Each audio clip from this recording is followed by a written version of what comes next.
Hello, this is Kian Tveitan, also known under the alias of Interzone Analysis, and this stream, a little bit spontaneous. Usually I wouldn't. Let's see if we're live. Chat. Hello. Oh yeah, we're live. We're live. Can you hear me? Kian. Yep. Okay.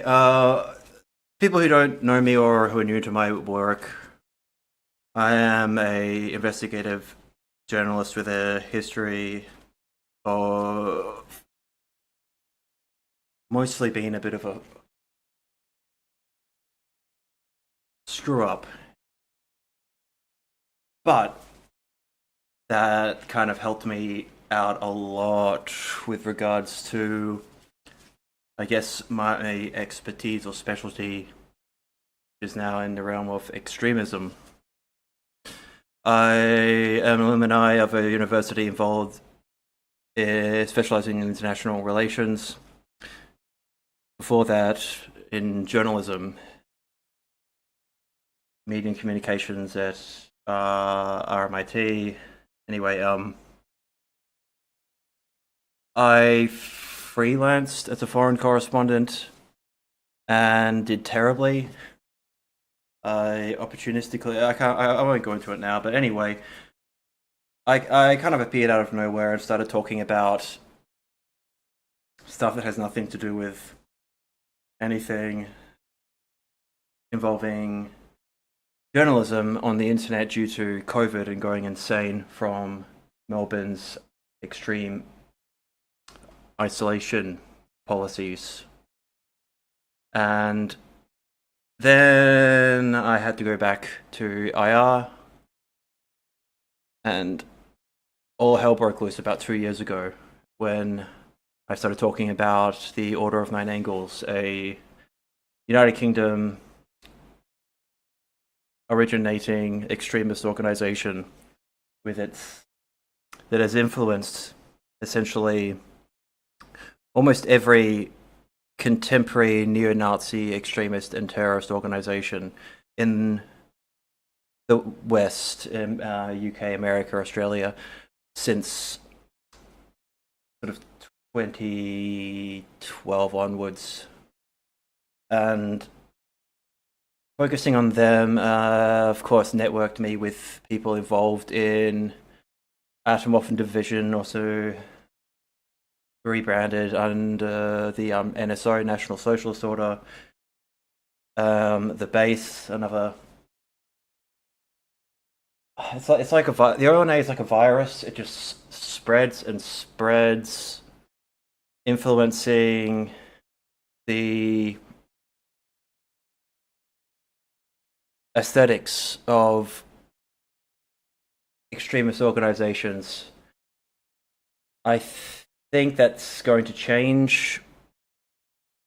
I think people have probably gotten pretty sick of seeing the same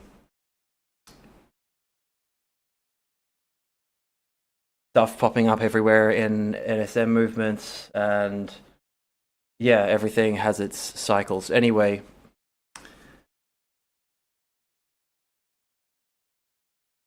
sorry, I'm a little bit unwell at the moment. Have a very high fever, on antibiotics and some immune stuff. I won't go into that now, but I thought I'd just give a brief introduction of who I am before getting started. And yeah, just give me one moment. Very entertaining. What I want to show in this is the use of ideological subversion by the intelligence services in a contemporary form that is absolutely provable in the modern era, that uses extremist and paramilitary organizations or creates them, and without it just being fed posting with FBI stuff, but to show. Because somebody asked me a question, a very, very good question on my last stream about the ONA. Let me just pull it up. They gave me permission to do this. And this all goes back into some Slavic shit.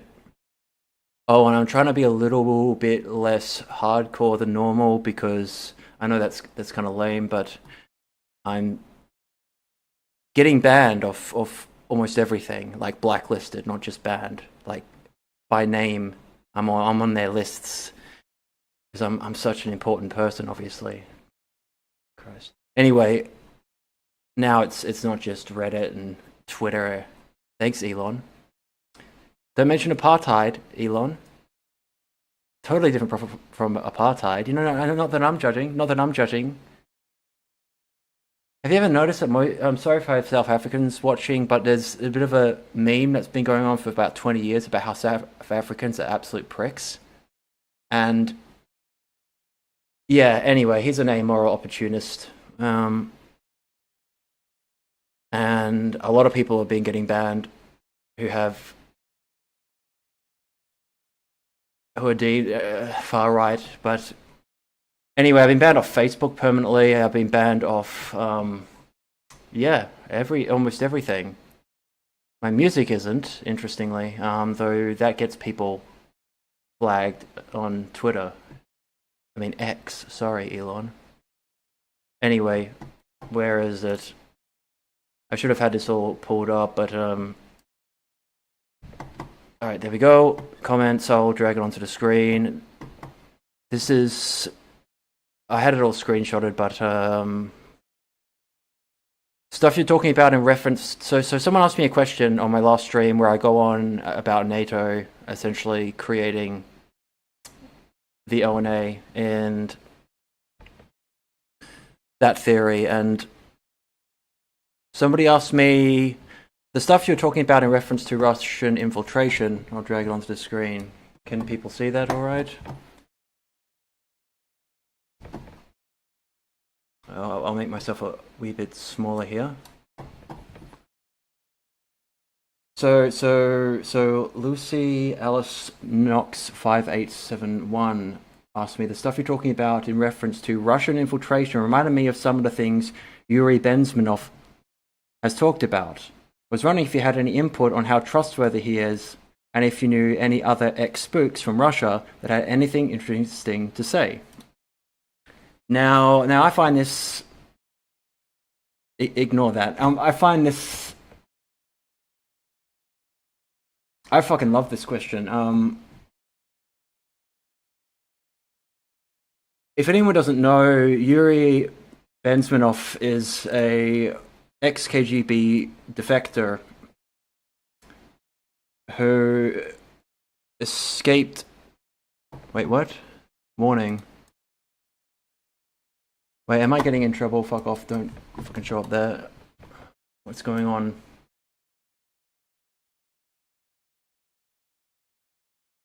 Okay, hold on. What the fuck is happening? Is the stream lagging or really messing up? Anyone can let me know because I'm getting a lot of warnings which I don't normally get. Anyway, there's not much I can do about that. I don't want to derail things too much, so I'm just going to keep on moving forward. If anyone doesn't know who Yuri Bezmenov is, he became very famous with not the recent Call of Duty Black Ops game, but the one from 2020 or something. And this guy, I put him in the thumbnail of this stream. People are wanting to know if he is a reputable source of information, and this is something that I actually do have some insight into, a little bit more than what most commentators on this subject would have. Because of my Serbian background, I know my name is not Serbian, that's because it was changed. I'm not going to give you my fucking Serbian family name. But,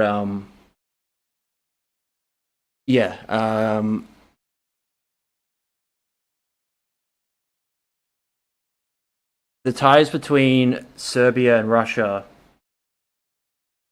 Beatos, hello. I'll get back to chat in a second, but the I think, and also thank you, Caspian. That's good that it's running well. I am a bit being from a Serbian diaspora and not being from the and having a background my family background, they were Chetniks. This is important. They were royalists. They were anti-communist, anti-partisan. They fought with Draza Mihailovic, and yeah, we were in exile by a communist regime. Literally, they. Given that my grandfather was a Chetnik officer, I got to ask my dad to send them to me, but he's got photos of him with literally German machine guns that he must have stolen off somebody he killed, and pictures of him with Draza Mihailovic because he was a officer for the Chetniks during World War II. And I'm going to do a whole thing on the Chetniks. It is so fucking important. So important because the misinformation about them is unbelievable. But anyway, I'm very lucky with having this kind of background because in the West, a lot of the older guys that were involved that were from the Soviet Union were defectors and ex-spooks and stuff like that who are in places like Australia. And because my family come from the anti-communist, exiled background, put to death, literally, they put your entire male bloodline to death. Like, the regime was much more brutal than people think with regards to Tito. Like, they were torturing people, killing people, not just with mock trials. This stuff, it's just not talked about, and I'll go into why another time. But because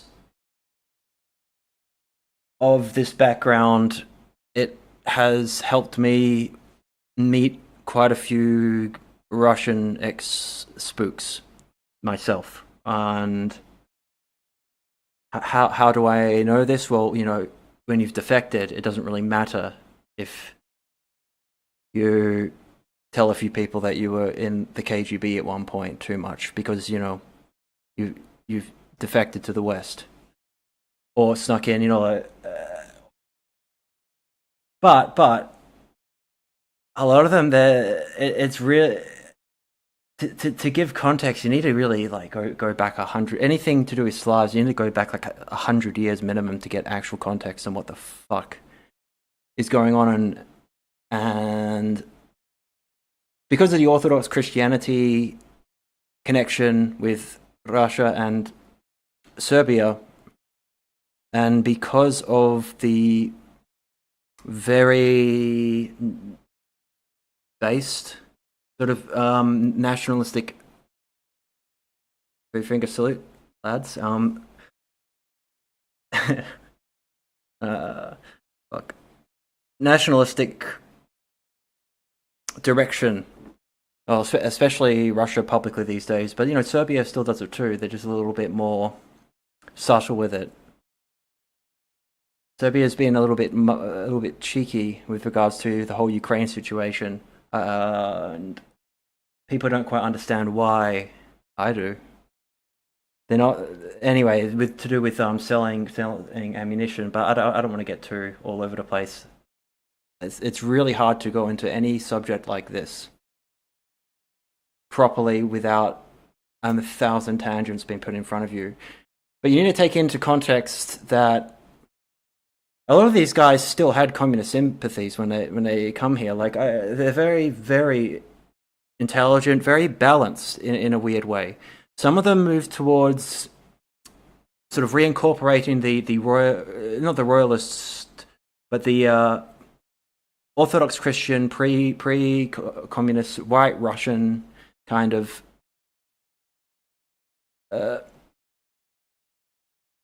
philosophy, like very famously Alexander I. Solzhenitsyn, who wrote the.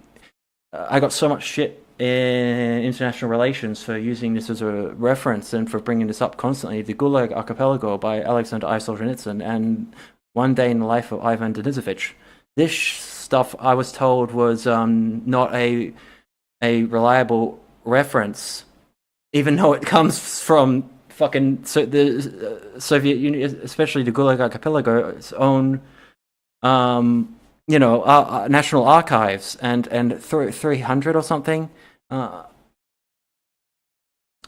mean, one of the typists had to kill herself in the 70s for the Gulag Archipelago to even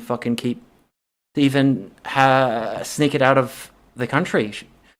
Like it was not fiction. It is not fiction. It is a literary. It is a brilliant existential investigation of one of the most horrific things.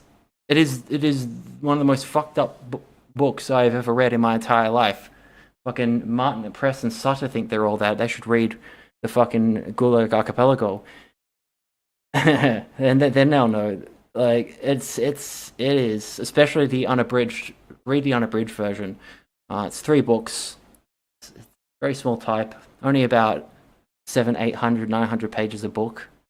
There's a great audiobook too, version of it from the 80s on YouTube. It's only like 80, 90 hours.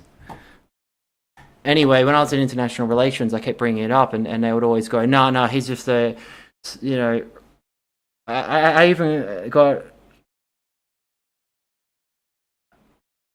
like shot down for bringing up, some far right nationalist.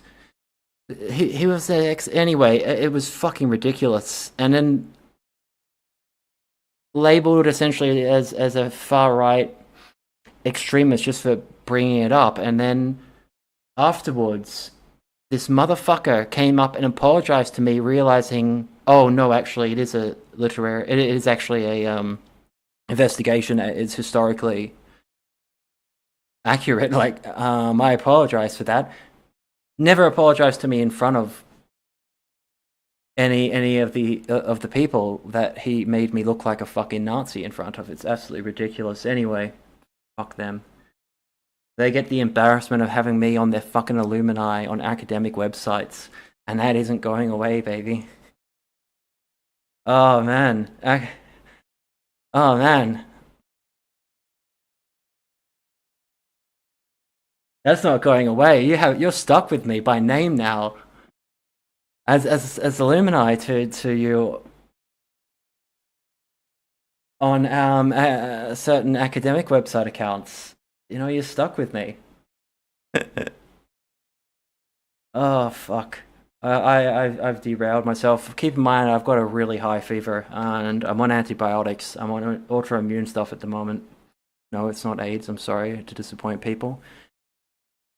Anyway, Alexander Solzhenitsyn took on a very Orthodox Christian based, but in a very responsible way, perspective post-communism, and that's very typical. And Yuri Bezmenov is no exception to this. He defected to Canada. Another interesting fact: my father, during the 70s, spent a couple of years in Yugoslavia under Tito. He spent a couple of years he spent time in Czechoslovakia during in the book Tinker Tailor Soldier Spy. My dad was there at the time. In the film, they make it a different country, but anyway, my dad spent time in the Soviet Union too during the 70s, where the internal repression of all these communist regimes is not quite as bad. Oh, I've got some very interesting conversations I need to have with my father, because he also spent time in Canada hanging out with Che Guevara's brother, which I found very interesting during the 70s too. Canada was a bit of a Trudeau just got ousted, didn't he? People kind. What a shame. His cuckold father, my dad got to sort of sneak into Canada because of the policy under Trudeau's father's regime. I'm pretty sure he was spooking on Che Guevara's brother. He won't be able to fucking. He can't tell me. He won't be able to tell me. He'll always do the same shit. And I have a habit of doing this too. It's learned behavior. All my father's line of spooks. My grandfather was one too. So I mean, my grandfather spoke 8 languages, for fuck's sake. You know, you don't become a fucking anti-communist and not get killed or end up, you know, like, and then, like, I've got his fucking passport from the 90s when he was trying to sneak back into Yugoslavia during the fucking civil war. Granddad, what were you doing when you're just about to die? Sneaking back into Yugoslavia when you've been essentially put to death. I mean, they would, I mean, he was an officer for the Chetniks. They would have hung him in not even given a mock trial.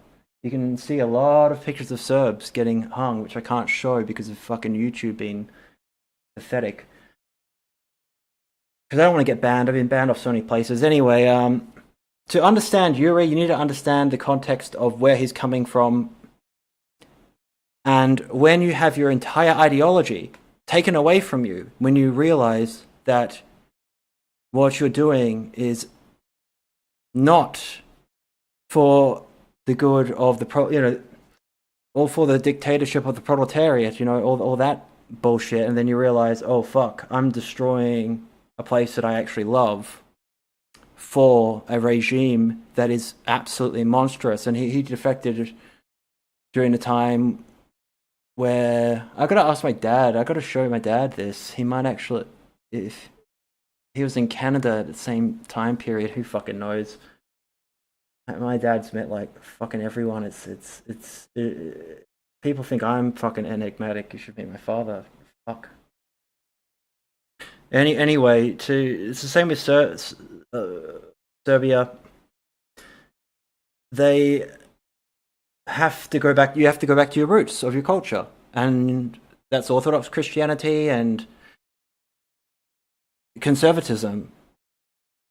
And there's nothing wrong with that. And people assume that Yuri is working for the CIA or whatever. Yeah, he was a little bit. He was absolutely working for the fucking CIA.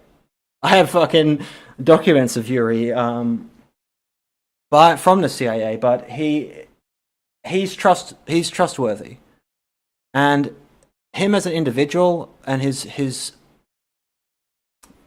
perspective on everything. It's if you're trying to come at this from a more objective perspective. Yeah, he's got a bit of a right conservative lean on things. It's very pro-capitalist and all that kind of stuff. However, it's the information that matters, not the guy's fucking politics. My politics don't matter if my information is solid. And I have a modern example of what he's talking about with regards to subversion, ideological subversion, and this ties into extremism and everything that I wish to talk about. That's been happening in the Philippines. That has gone down exactly as our man Yuri laid out back in the 80s. And I feel this is important to bring up, and I'll show soon, because Yuri is really, really on point. His information is solid. It doesn't matter if he was doing, I mean, who knows? He could have, people are complex, spooks are complex. It's really hard to fucking know. Doesn't matter. What he said, the reason it's had such a longevity, because I found out about him 13 years ago when this was originally uploaded, and I was like, holy shit. Holy shit. And the fact that he shows up on Call of Duty Cold War, and there's very few people in the world that have ever laid things out like he has. They've only been able to do it in fiction, like John le Carre's George Smiley novels, Tinker Tailor Soldier Spy being one of them, where they give little hints. But he just lays it all out in plain language, and in ways that you can cross-reference with intelligence operations that are going on now. The one that I'll bring up in a minute, and I'll have a look at chat in a sec, is one from 2022 in, I believe, the northern Philippines, which involves churches, it involves communism, it involves students. It's an absolute shit show, and it's hard to know who the hell is behind it. Somebody from the Philippines, which is a country that I in no way have any specialty in. The Philippines is not my. It's not my. However, because people ask me in real life if I know anyone. I know people in Myanmar, in Burma, and the whole situation there, and also in Indonesia, in West Papua, in fucking Malaysia, and the southern Philippines a little bit. But yeah, people ask me what's going on, and I look into it. The amount of stuff that I look into that I never talk about is huge. Like, I don't think people quite realize how much I look into. It's just difficult sometimes. Anyway, give me 1 second. I really have a fever. Let's take some paracetamol and my antibiotic.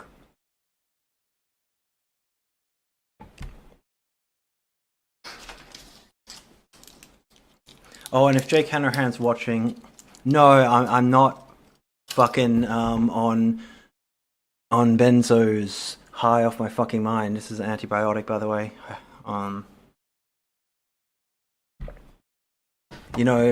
Jake.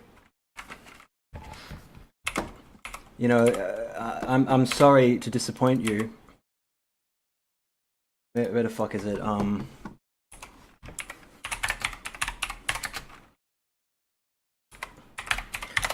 But you'd fucking know. Where the fuck is it? The pill stream.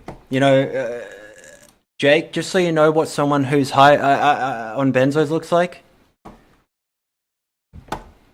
This. Dork. Where the fuck is it? This is what someone looks like, Jake. I won't stop it. He had a smile. He charmed the screen. But behind the glass, it'll not be fucking copyrighted music. Darker scene. That lost his love. Shit, I'm gonna get fucking copy striked for playing this. Fuck's sake. This is alright. So anyway, he better not fucking copy strike me. I bet he will. Anyway, this is what you're like when you're on fucking benzos, dude. I just needed to defend myself a little bit because I've kept quiet about a lot of shit with people, and yeah. Okay, I don't. Where's it when he's fucking passing out? Like, it actually has a really noticeable effect, Jake. If you've ever actually had to take medication for anyway, fuck it, fuck him. Yeah, Jake, this is what you look like. Not saying anything, just fucking yeah. Anyway, I know I'm going completely off tangent. I need to open up the fucking Medica clips of him. They're absolutely great. All right. Ethan Ralph copyright incoming. I know. I didn't think about that. Okay, let me go up to chat for a minute. I've been thinking about what the point of all this. More abstractions hindering us from lapis philosophicus politics and groups and ideologies. Fair enough. I honestly don't fucking see a point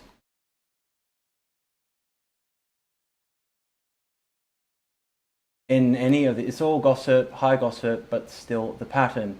Have you seen the blood over intent stuff on YouTube? No, I have not. I've been very, very unwell. Very unwell. Betos has joined the Rust Cohort, it appears. Yuri Bezmenov was right. Yes, that's what I'm going to be showing in a moment. Ethan and Ralph are coming. All right. Here we go.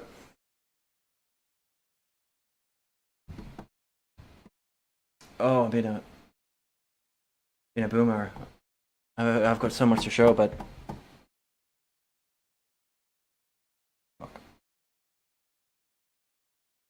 I wonder if I can show it. I wonder if I can show any clips of Yuri without getting fucking copy striked by someone. Probably not. Otherwise, I fucking would. Essentially, what Yuri's message is, I mean, he lays everything out. I'm sure people have all watched it. Or he talks about he references Sun Tzu, The Art of War. You know, wars are expensive, spies are not. Pardon me. Yuri he just lays it all out so eloquently and so brilliantly.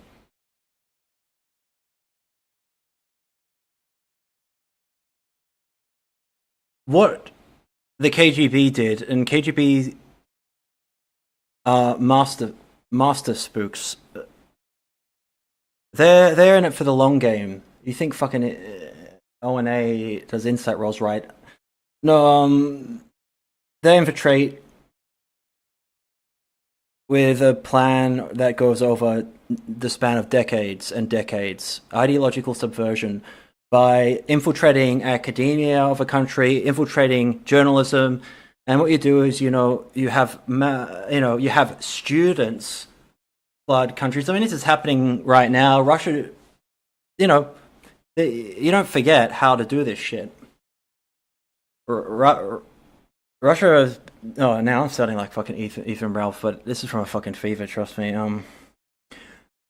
Russia are fucking absolutely in the Czech Republic. They have swarmed it with highly educated people.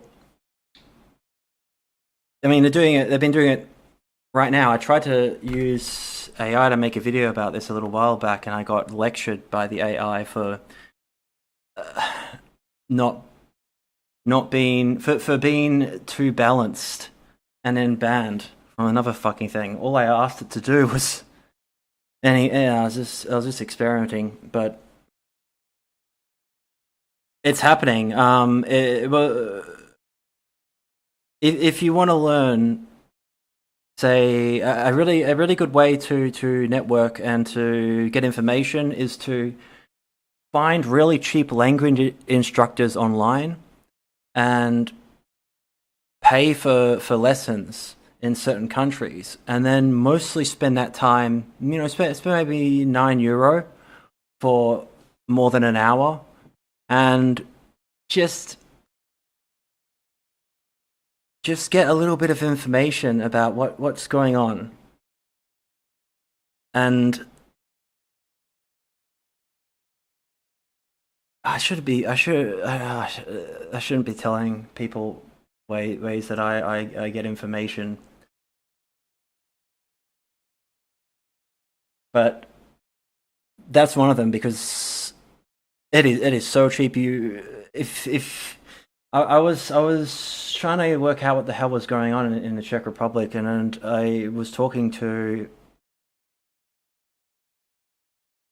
I got some Czech lessons from some Russian woman that was living there who has, you know, like a fucking PhD and is a language instructor and stuff, and she kind of laid out a lot of what's going on. Instead of invading a country, you know, you just send a shitload of people to become students. You send them to become, you know, teachers. You overpower the fucking local workforce. A small country like the Czech Republic, very easy to do this. And you invade them by fucking mass migration, and then once they start getting into media organizations and stuff, they can start sort of shifting the narrative to being a little bit less anti-Russia, pro-Western shit, into being a little bit more, you know, and they're doing this now in the Czech Republic. They're doing this in, you know, NATO comes in and puts a fucking gun at Russia's head, essentially, over a 30-year period after the fall of the Soviet Union. And, you know, so the Ukraine thing is a whole different deal, whole different reasoning behind that. But they've just been sending in people like him. And this is a tactic that goes back, I mean, you know, it goes back to fucking, like, the Chinese dynasties. These are old tactics, but for some reason, Russia really, really nailed this. And so over 30, 40 years, you change people's perspectives through the media, academia, and this is all proven with the and this is not irrelevant because this is all still happening now. And I'm going to show you an example. And in the Philippines, and I don't know who the fuck's behind it. It doesn't matter who's behind it. The fact is, exactly what Yuri lays out. Go and watch his lecture, and watch his fucking what's it called? Watch his lecture and watch his interview. And as someone who has myself also spent time in South Asia, and yeah, it's Yuri's information is trustworthy. He has his own motives, but kind of like for fuck's sake, fucking fever, Solzhenitsyn. You know, he has a conservative angle, but it doesn't take away the validity of his information at all. And yeah, I'm sure everyone's watched this. Okay, hold on one second. ProbCam, I mean, fair use if you comment on it. Yeah, Sun Tzu rules. Shouldn't be a problem. Thank you. You know what? I might just do that. Academia was captured at least 20 years ago. No, academia was captured in the 1930s, Baron. The Cambridge Five, man. The Cambridge Five. Dyslexia. The MKVD infiltrated. For fuck's sake, I can't even spell. How the hell did I get into academia, man?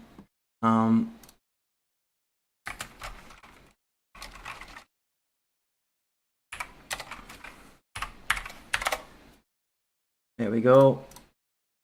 Cambridge. When did they? The NKVD infiltrated the Cambridge University back in 1936, and by the 1970s, almost all of fucking British intelligence was absolutely under the control of the fucking KGB. Literally. And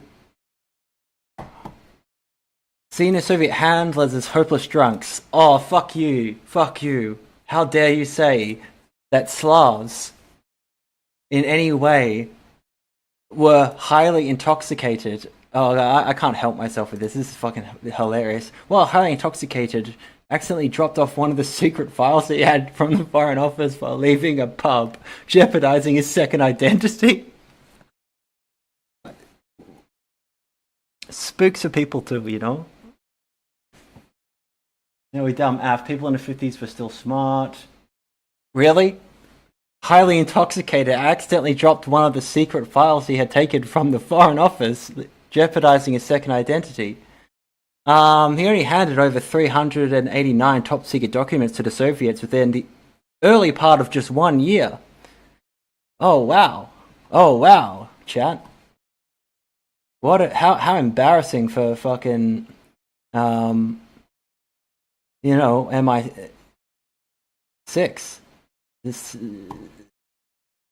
Tinker Tailor Soldier Spy is a fictionalized account of this whole situation. And Jean Le Carre was involved in all this in the 70s when they worked out that they had been infiltrated way back in the 30s. So this shit happened in the 1930s. Not even by the KGB. The Foreign Intelligence Service of Russia had not even been in its fucking inception yet. This is so far back. The Soviet Union had only been around for a very short period of time. And so yeah, they sent students to the university in the early 1930s and recruited and flipped a bunch of stupid fucking university students into becoming firm communist believer, types, and then playing the long game. By the 1970s, they were in, and I'm sure it was a lot more than just 5, and it was not just in Cambridge. The NKVD would have sent fucking thousands, anyone they could. Like them. I know people who work in university corruption, right? Like, now. In Australia, we're so good. Our intelligence services are so fucking brilliant. We just let universities, essentially, it's all about the money in the end. We'll take anyone as a fucking student, no matter how retarded they are. From a foreign country, because you have to pay through the fucking roof. No hex debt. That's for people like me. Where I'm in debt, like serious fucking debt. However, I don't have to pay it unless I have a certain level of income, which doesn't really. I doubt I'll cross that fucking threshold to have to pay off my fucking university debt. But at least unlike in America, I don't have to worry about that too much right now. But yeah, they don't have, they just take any student that can fucking pay and let them in. You don't, if you can't speak English, if you complain as a professor, you're a racist, you're a bigot. Oh, now I'm sounding far right. Anyway, I'm telling you the truth. In academia, you can't, if someone doesn't know how to fucking write anything in English, and so you have some, I knew one, oh god, I shouldn't be saying this shit, but who gives a fuck? I've known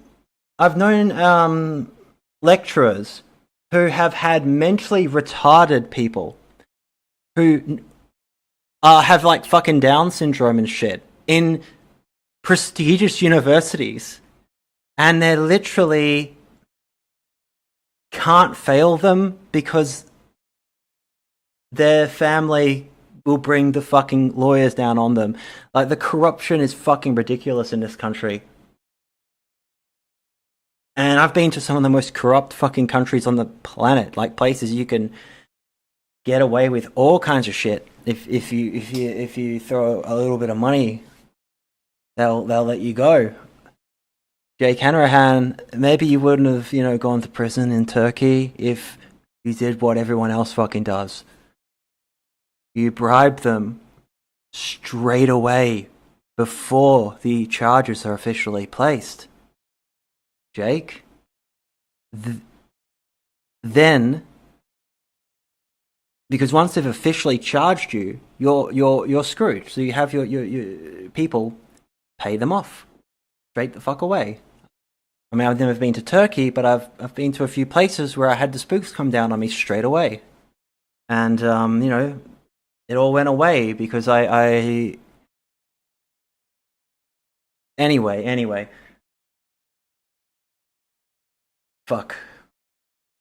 Oh man, I am not well. As you can see, I'm not gonna go and complain too much. I've lost a lot of weight and stuff like that.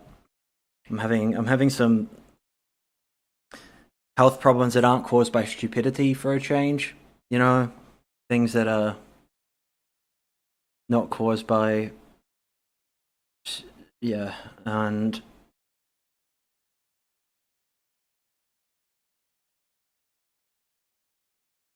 it's I don't want to give people that hate watch me too much to get off to, but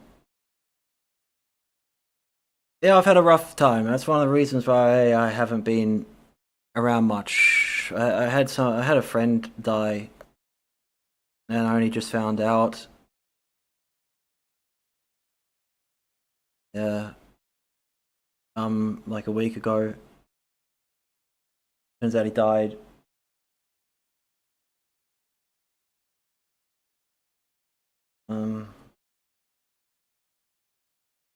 Month or so before that.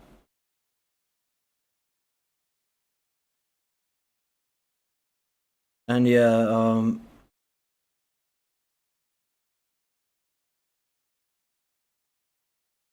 anyway, it is what it is. I'm having some problems with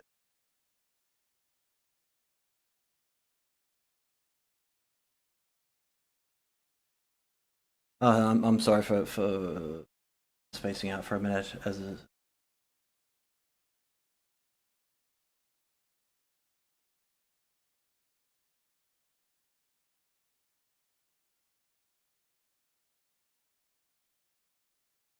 Yeah.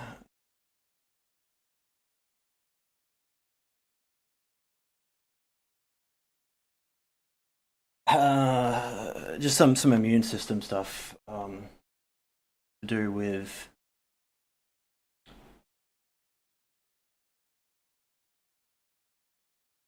rheumatoid arthritic symptomatic, and incredibly painful. That's another reason why I'm doing this. RIP, is because I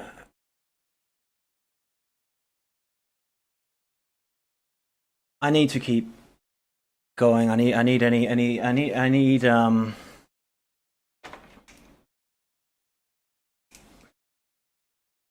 I want to put together as much as I possibly can in case I deteriorate. And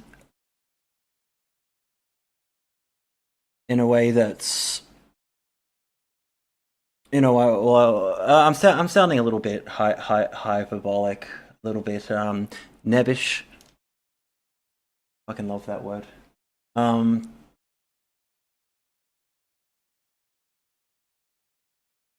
Yeah, sorry for getting off the rails for a minute. Oh fuck. I wanted to see if I could even do this in this state, or anyway. Cambridge 5, Yuri. And why did I put, the base, the NSO and stuff in the thumbnail to this video? I'll explain in a moment. I might test if I can actually play anything by Yuri because that would be incredibly powerful if I could do a commentary on that. I want to, but yeah, I don't particularly want to get banned. I think I might try it, but anyway. So this is an example of, pardon me, the KGB using subversion going all the way back to 1930s. And they've used it all over the fucking world. And yeah, it doesn't matter if the Soviet Union fell. The fact is that academia, journalism, mainstream media, the fucking movies, everything got subverted over a period. In certain countries faster. In Commonwealth countries, we kind of got fucked a lot quicker.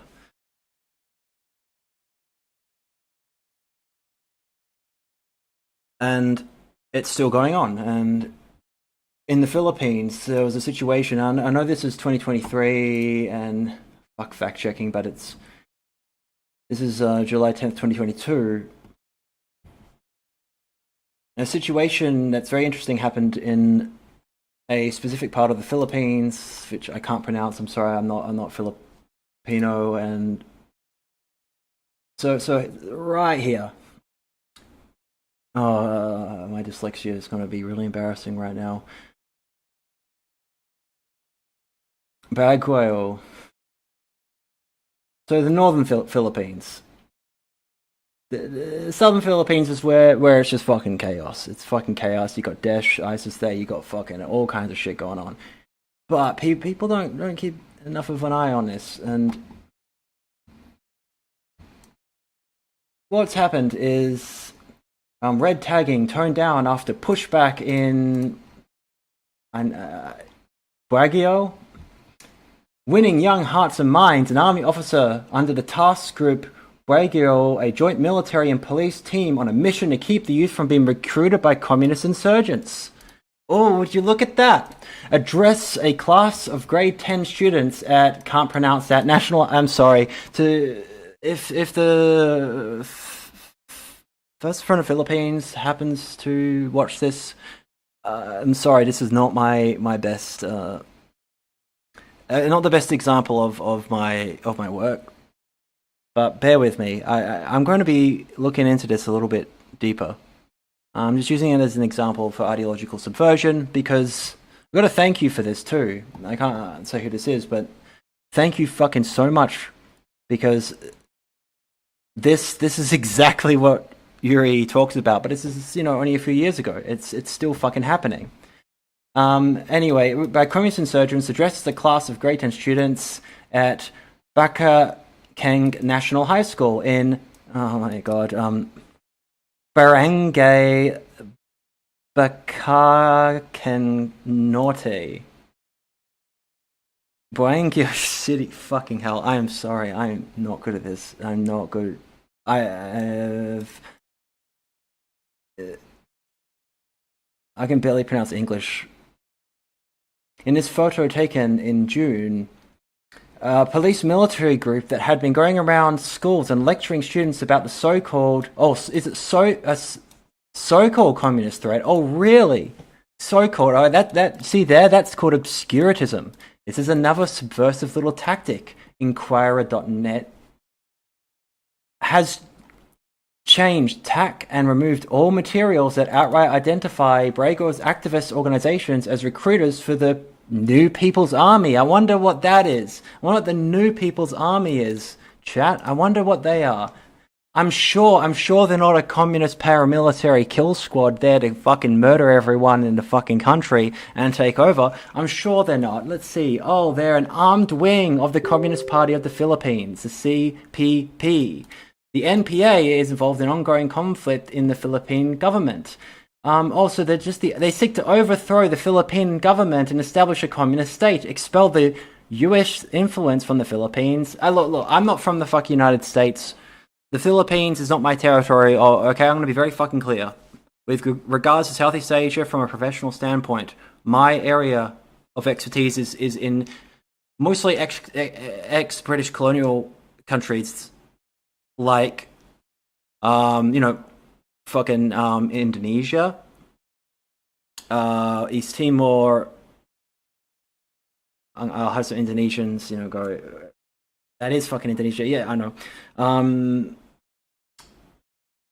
Singapore, Malaysia.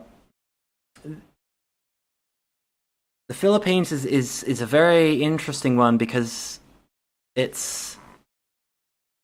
has that strong American influence. So I've never honestly focused on the Philippines until now. So I want to be very, very clear. If this was Indonesia, if this was the countries that I listed earlier, I have a wider network of sources and people I can kind of go to. And if this is old news, if you're American, look, it doesn't matter. I'm bringing this up purely to make a point that ideological subversion is still happening. It's still happening exactly as Yuri laid out. And because people have asked me this, and despite how convoluted I can get sometimes, especially on streams when I have a fever, the habit of that, I really do find a lot of the stuff people tell me very interesting and do want to try and show. I just need to wait until I can get a good contemporary example of something to show it playing out in real time. And that's sort of the point of what I'm trying to do with this. So if you're American and this stuff is all over the American media, look, I didn't even know this went down because I'm in Australia, If this was happening in a place with Australian interests like Indonesia, where we'll go, the only place where we have our own interventionist policy, I can tell you stuff that's going on in Indonesia that is really bad. And it's directly tied to Australian intelligence services too. Anyway, Army Colonel Christopher Sabat, who heads the task group Bagio, said lecturers meant to alert high school students to, that word, subversive. Recruitment tactics were age appropriate. They literally have to lecture kids in the fucking Philippines. I'm talking about children. I'm talking about, like 15-year-olds and shit. 14, 15-year-olds about ideological subversion. It is so fucking prevalent and so bad there. And you'll see why in a moment, but this stuff is still happening exactly as Yuri laid it out. And yeah, I know that I have a little bit of a conservative. I don't like. I know that I do have a little bit of a right-leaning bias. So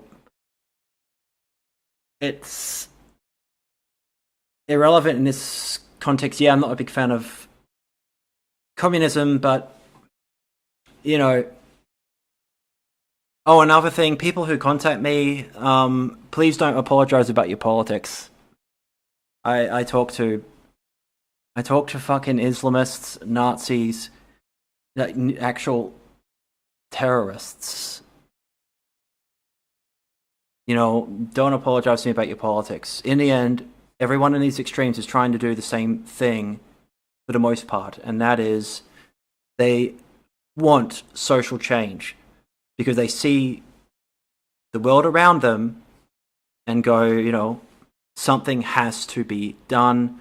And then these pieces of shit go and recruit them. I mean, it's the same thing I've been going on and on about, and I'll continue going on about until I'm, deplatformed or whatever. They target you when you're really young. Same with neo-Nazi terrorist paramilitary groups. They target 14-year-olds. They target children. It's not just 764 and pedophile networks that do this shit. They get you when you're really young. And they got my friends when I was really young, 14. 14. Combat 18 was swinging over and recruiting fucking everyone around me. when I was 14, 15 years old. A fucking kid, you know? And these were fully grown men, like fucking older than me. Creepy as fuck to do that anyway, but you know, most of them wanted social change. They saw everything around them going to shit. And some moved towards communism, some moved towards Nazism, some moved towards fascism, some like me just saw it all as the same thing. And you know, you can do social change, but not in the all-encompassing way that you want. Anyway, so a police military goes, yep, so they've been going around in schools explaining and lecturing on ideological subversion. Army colonel, blah, blah, blah, yep. So were age appropriate. These would require the presence of a representative of the Commission on Human Rights and the consent of civic and religious leaders in the community. We respect activism. We don't see it as a crime. He said at a council meeting. He added that the task group does not resort to harassment and does not red tag. How nice would it be being in a place where I have not heard that kind of terminology in the West in a very long time, chat. Have you? Red tag. Interesting. And insisted that we do not put our children under surveillance. The change in the group's approach in response to the sentiments expressed in April 19th public consultation on the city proposed Human Rights Defenders Ordinance, blah, blah, blah, which, yeah, let's see. It was already criticized. School lecturers keep their focus on youth rights. Can you provide guidelines to avoid what the military describes as deceptive recruitment?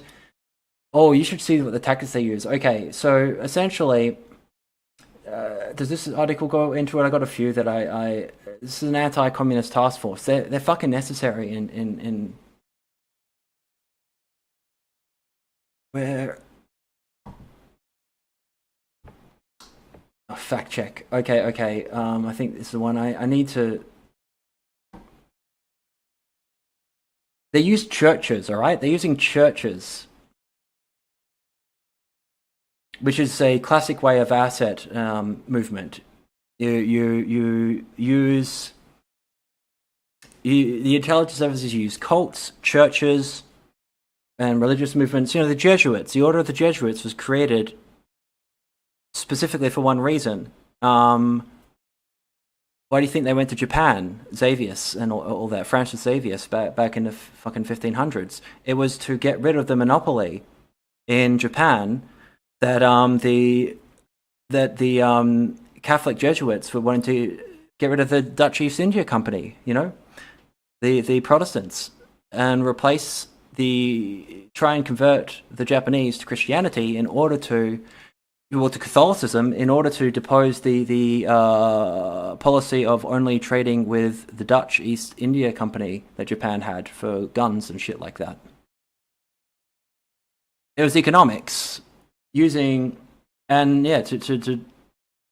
the interests of Portugal, essentially, and the Portuguese Empire, and also, you know, to some extent Spain.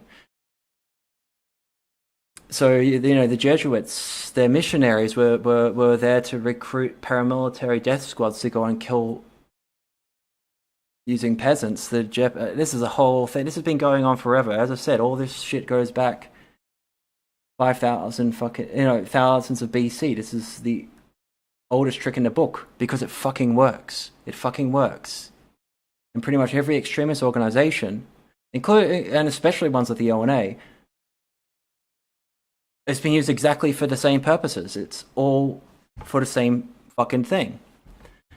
And so the pastor here of the leader of the Kingdom of Jesus Christ accused the University blah blah blah of being recruitment agencies for the CCP. Yeah, but they also use churches. You see, this is getting very convoluted because there's videos too of these kids being interviewed. It's in Filipino. I need to find English translations of this. I need to actually put this together properly. and I probably will, because this is just a fucking amazing example of ideological subversion. These are true believers, these kids that have been recruited through churches, or even though they became, paramilitary children.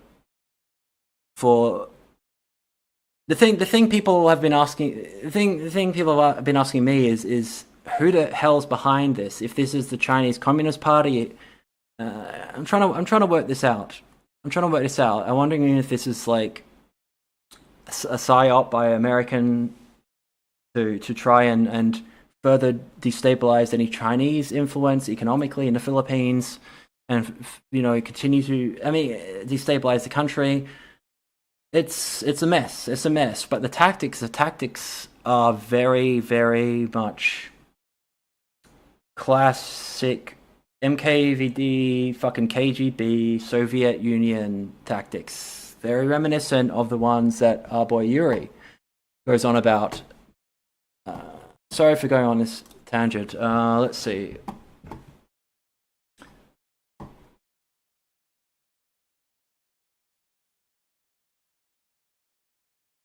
Lao Tzu said that in Chinese. Yes. Unlearning bullshit is the first step to true learning.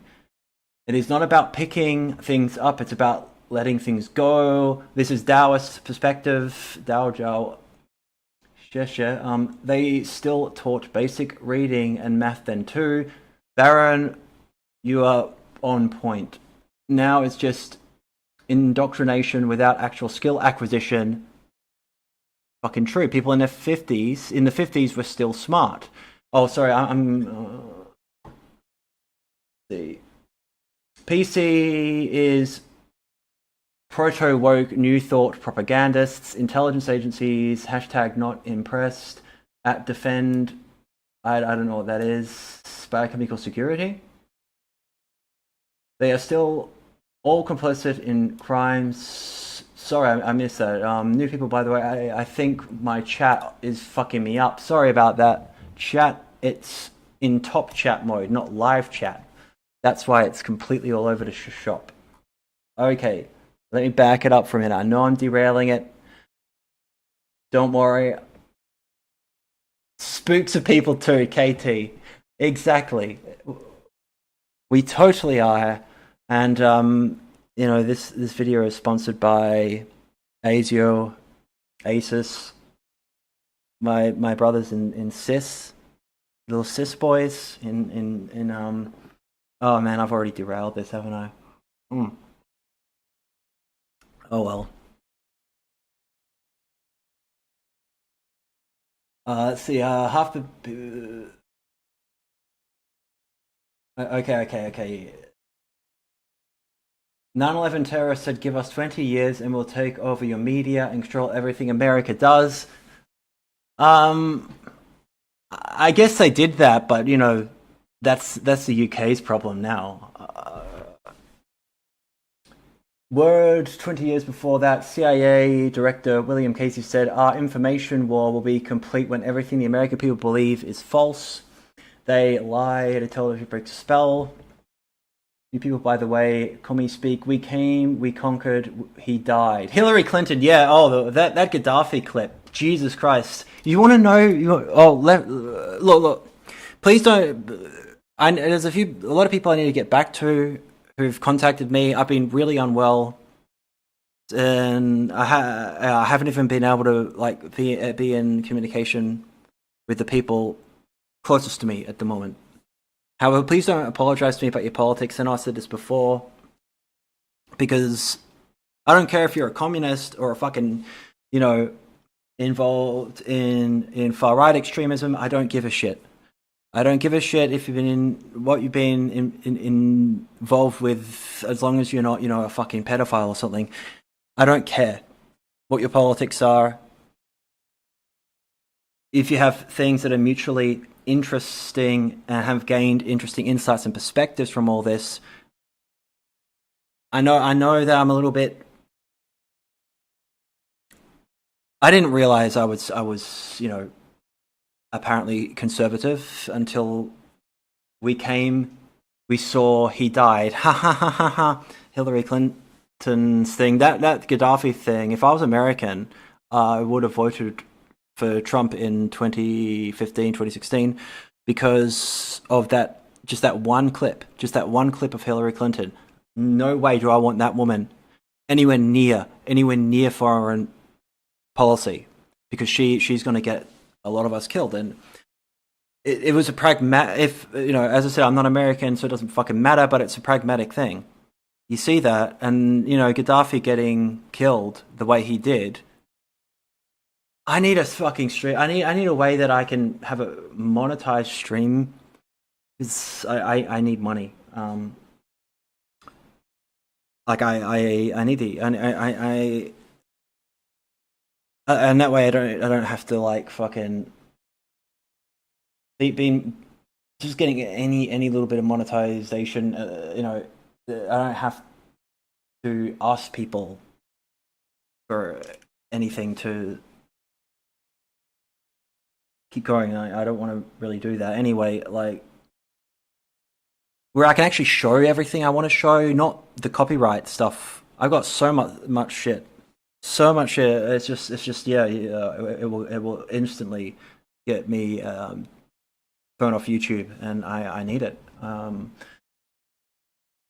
But yeah, that clip, yeah, regarding the violent yeah, they stuck a bayonet up Gaddafi's ass. Gaddafi was the only thing holding the fucking slave trade back too in North Africa. Like, Jesus fucking Christ. If you reverse everything we are told can undo the subversion, well, the subversion has already happened. The damage is done. Damage is done.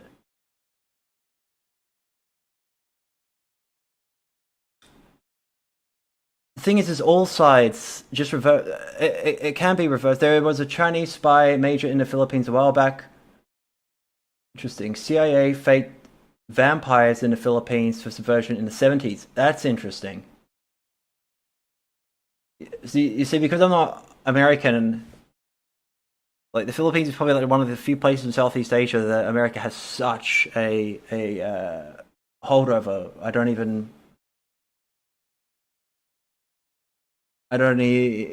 even find out about a lot of stuff. East Indian Opium Cartel, fuck yeah. Grassroots Top chat sucks, it does. All chat for the win. Yeah, I've said it to that now. It's probably the Chinese, but you never really know. Mr. Negativity. Thank you. That's kind of my point, is this could be... Fuck, this could be... Alright, I spent time in Southeast Asia, and got to see a lot of interesting things there. A lot of interesting things. I'm not talking about fucking Bali, I'm not talking about, you know... I'm talking about, if you want to really... I mean, the Philippines, southern Philippines, and places like this in the north, very interesting. I'll go through all this properly. I think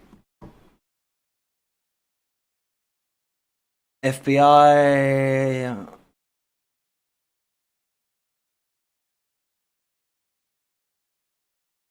Can't go on Facebook, I'm banned there now. Can't go on Twitter, I can't make accounts, I get instantly banned. They somehow find out it's me no matter what I do.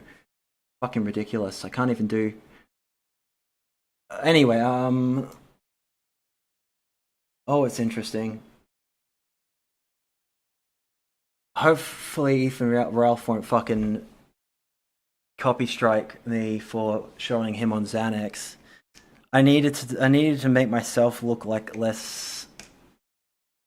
Give me one sec. Yeah, I don't know if it's the Chinese. That's what I'm trying to work out. I'm trying to work out if it's the fucking Chinese, if it's the CIA, if it's, you know, a completely separate party that's trying to destabilize China, or if they're trying... I mean, it could be China doing it to deliberately get the Filipino government to be forced to send in the army to lecture their students of subversion, by the way. See, what's fucked is we needed this kind of information in high school to avoid getting sucked into inadvertently extremist organizations ourselves.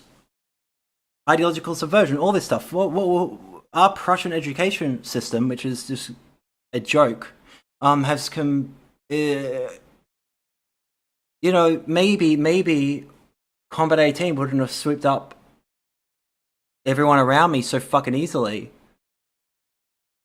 if however, we were I'm a high school dropout, literally. I didn't even finish year 10. I dropped out when I was just turning 15. So, I guess I would have missed that, but still. I'm labeled an extremist.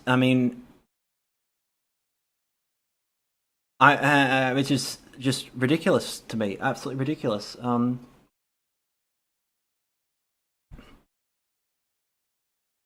I know everyone gets fucking banned, but yeah, it's absolutely ridiculous to me. Like, how it's a strategic position for China. Oh, I'm starting to sound like Ethan Ralph. Jesus fucking Christ. Oh, sorry. The last stream I was very on point. This one, I just love talking about this shit, and I love all the input everyone gives me. I feel an obligation sometimes to try and keep everything, really on point. But sometimes you can't, and sometimes this is a test to see if I am able to. Hold on a sec. Oh fuck! Wave. If I can do this on a semi-regular basis. It took me a while to set everything back up, which is another reason why I would have done this earlier in the day on my end or later on. I'll be honest, I get sort of stage fright the longer I'm away, and so I kind of have to throw myself out there. I know there's better times to do it and all that stuff, and when I'm more on point. Sometimes you can't be. Sometimes you can't be on point. You just have to fucking do it. And yeah, there's so much stuff. I'm starting to kind of also network with a few people again, just in case I'm unable to continue for various different reasons. If my health really goes downhill or whatever, I want to get as much out there as possible to kind of put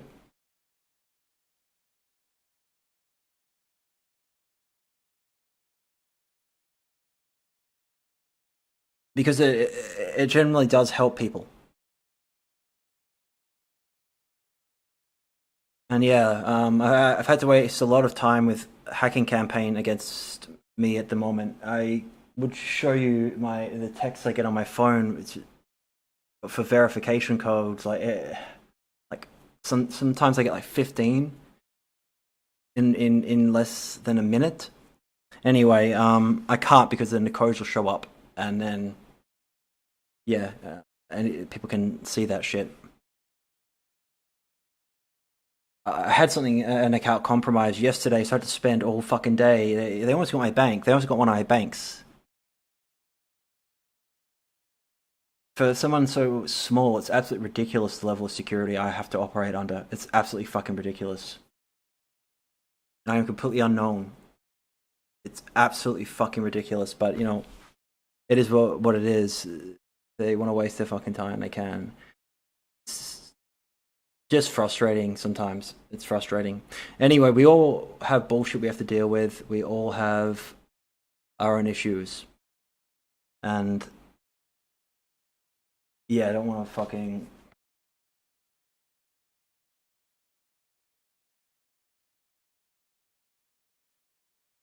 burden people with my own bullshit. Last time I'm still have healing. My ribs are fractured, and yeah, gonna have to. I mean, they've been fractured. I fractured them. They're still healing. It's been because it wasn't just one. Pretty much all during the clonazepam withdrawal, I fractured the ribs, like straight down, like probably most of them on my right side and a few on my left. Then yeah, oh man, talk about a string of fucking shit. I need to take my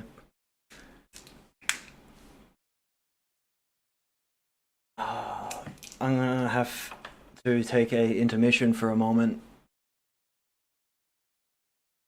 Having to wait for results is a problem I've had for a while. Has sort of come back up. I'm only been a little bit more I try not to talk about my personal stuff I go through too much.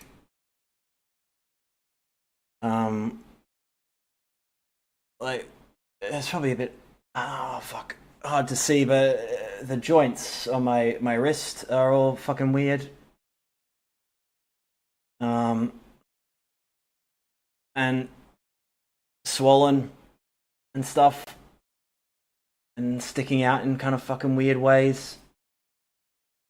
And in other areas, it's some form of it's arthritis. It's trying to work out if it's a bit if it's rheumatism, rheumatoid arthritis again. Because I got a very high fever. That's why my face is quite red. Which would I've been dealing with this for a very long time.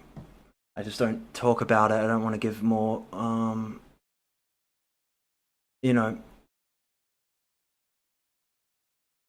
more hair porn, essentially, for fucking retards to think that they magically manifested this shit. Like the clonazepam withdrawal emboldened people to fucking attack me more. The funny thing about that was that's a situation I had no fucking control over. Neither did they. Because people believe that their magic did this shit to me. For something, if you're on a medication for more than 10 years and it's a fucking benzo for epilepsy, and you're suddenly taken off it, you're going to go into withdrawals. The entire country ran out of that, and the dose of clonazepam I was on is the equivalent to about 16 Valium a day. And going down from 16 Valium to 4 overnight is going to send you into horrible withdrawals. And yeah. Anyway, people like to think that the magic causes a lot of these fucking issues and shit with me. No, I've been dealing with this for trying to sort this out for fucking years. Since my fucking immune system got destroyed when I was in this period overseas, and I never recovered from that. And that was before I ever showed up on the fucking internet. So these are problems that have been around for years. It's just, sometimes they get worse, and there's nothing you can do about that. I'm sorry you didn't manifest this. I've had this for fucking this entire time. It's just, yeah.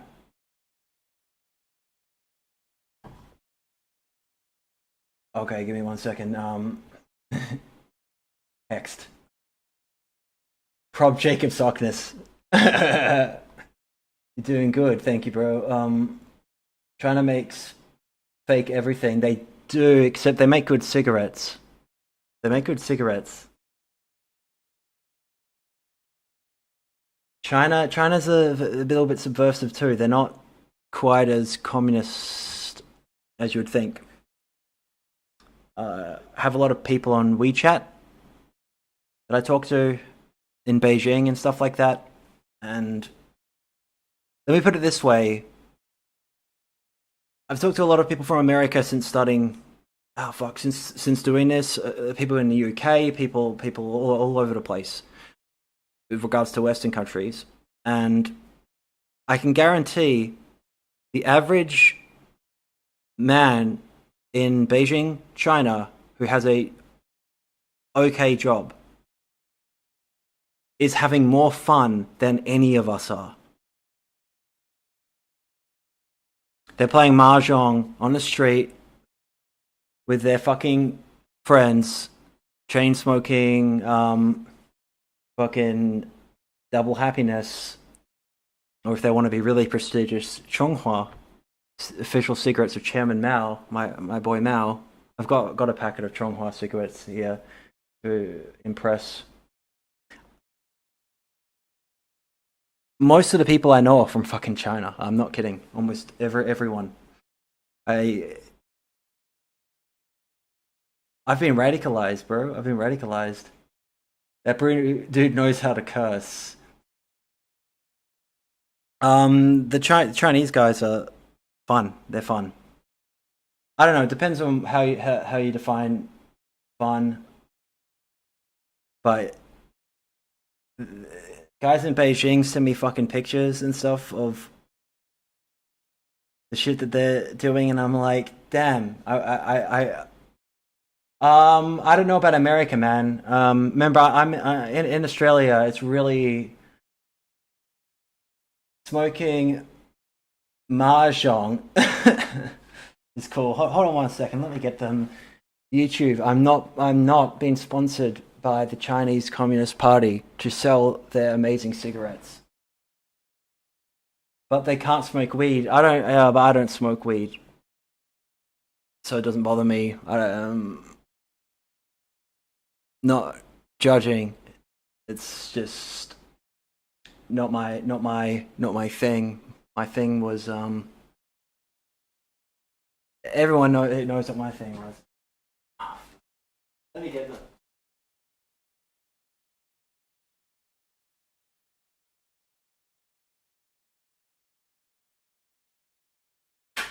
All right. Little bit of a cigarette collection here. Now these Asus. What are you doing to me? Disconnected. Am I back? Chat. Am I back? Did I get fucking reconnection? Am I still live? Chat. Did Australia doesn't want me to fucking promote my Yep. All right. Fantastic. This is welcome to Australia. I haven't bought a packet of Australian cigarettes in years. I only bought like. Thank you. Look at that. Look at these Marlboro Reds. How nice is that? How nice is that fucking cigarette packet? You know, just plain nothing. They don't even taste like fucking Marlboro Reds either. These pieces of shit. They have a numerical code. They taste like, yeah. I've had these for fucking years. I don't even. You know how much this costs? It's like fucking $80 a packet. This is fucking $13. No horrible imagery that's there to go. You know. I mean, this is just a tax on poor people. They deliberately did this. When I started smoking, it was like $9 a packet when I started smoking. Now it's a like 75 AUD for a fucking 25 pack of shitty Marlboro Reds that don't taste right. If you've had Marlboro Reds anywhere else in the fucking world, you'll know that the Australian ones just don't fucking taste right. Shitty quality tobacco. I'm not saying that, you know, this is known for being the fucking highest quality. it is cheap, even by Chinese standards. It's fucking cheap. However, they're a lot fucking. I don't know. There's something weird about Australian cigarettes, but yeah, they every September or so they up the price.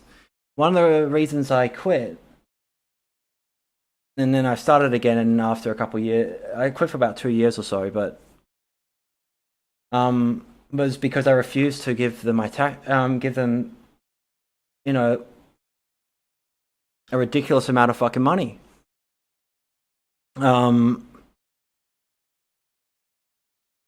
Like literally, now remember, I've been all over the world. I'm not saying where or how I got these cigarettes. This is Red Tower. Hong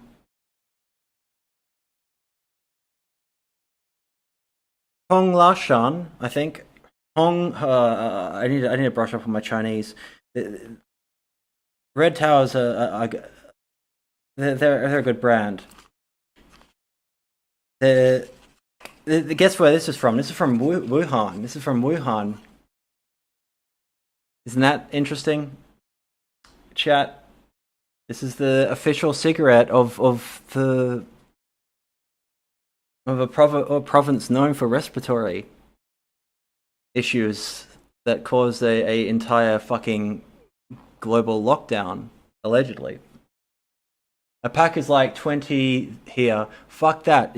That's 20 Canadian, whatever. I'm sorry. But yeah, you know, they even have the little. These are very cheap too. The expensive ones are these. This is the official cigarette of Chairman Mao. Now I know that technically that it's not Chinese. That's Japanese. Smoking COVIDs. Yeah, these are fucking expensive. Even by Chinese standards, these are expensive. This is a Chinese export to Japan of Chonghua. But this is the same. I mean, they're probably poison. I mean, I know it's tobacco, but you know, they're probably like more poisonous because the Chinese fucking hate the Japanese. They hate the Japanese, man. Hold on a second. What the fuck is wrong with my internet? It is not receiving enough. No, fuck off.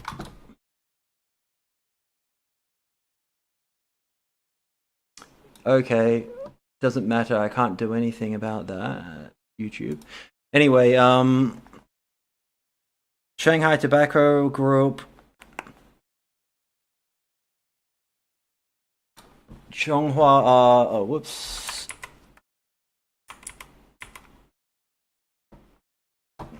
Very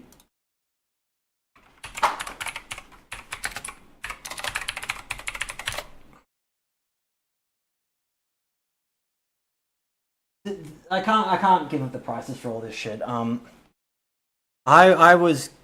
gifted cigarettes, let's just say. I'm just trying to educate. You know, like the proximity to China is very close. We have one of the most brutal customs in the world. You cannot bring anything fucking through Australian customs. I haven't smoked Australian cigarettes because I was not getting. I wasn't in Australia a lot, and I was always gifted. Like, you know, everyone knows. You know, Kian without a cigarette is just something's not right about that scenario. Oh fuck.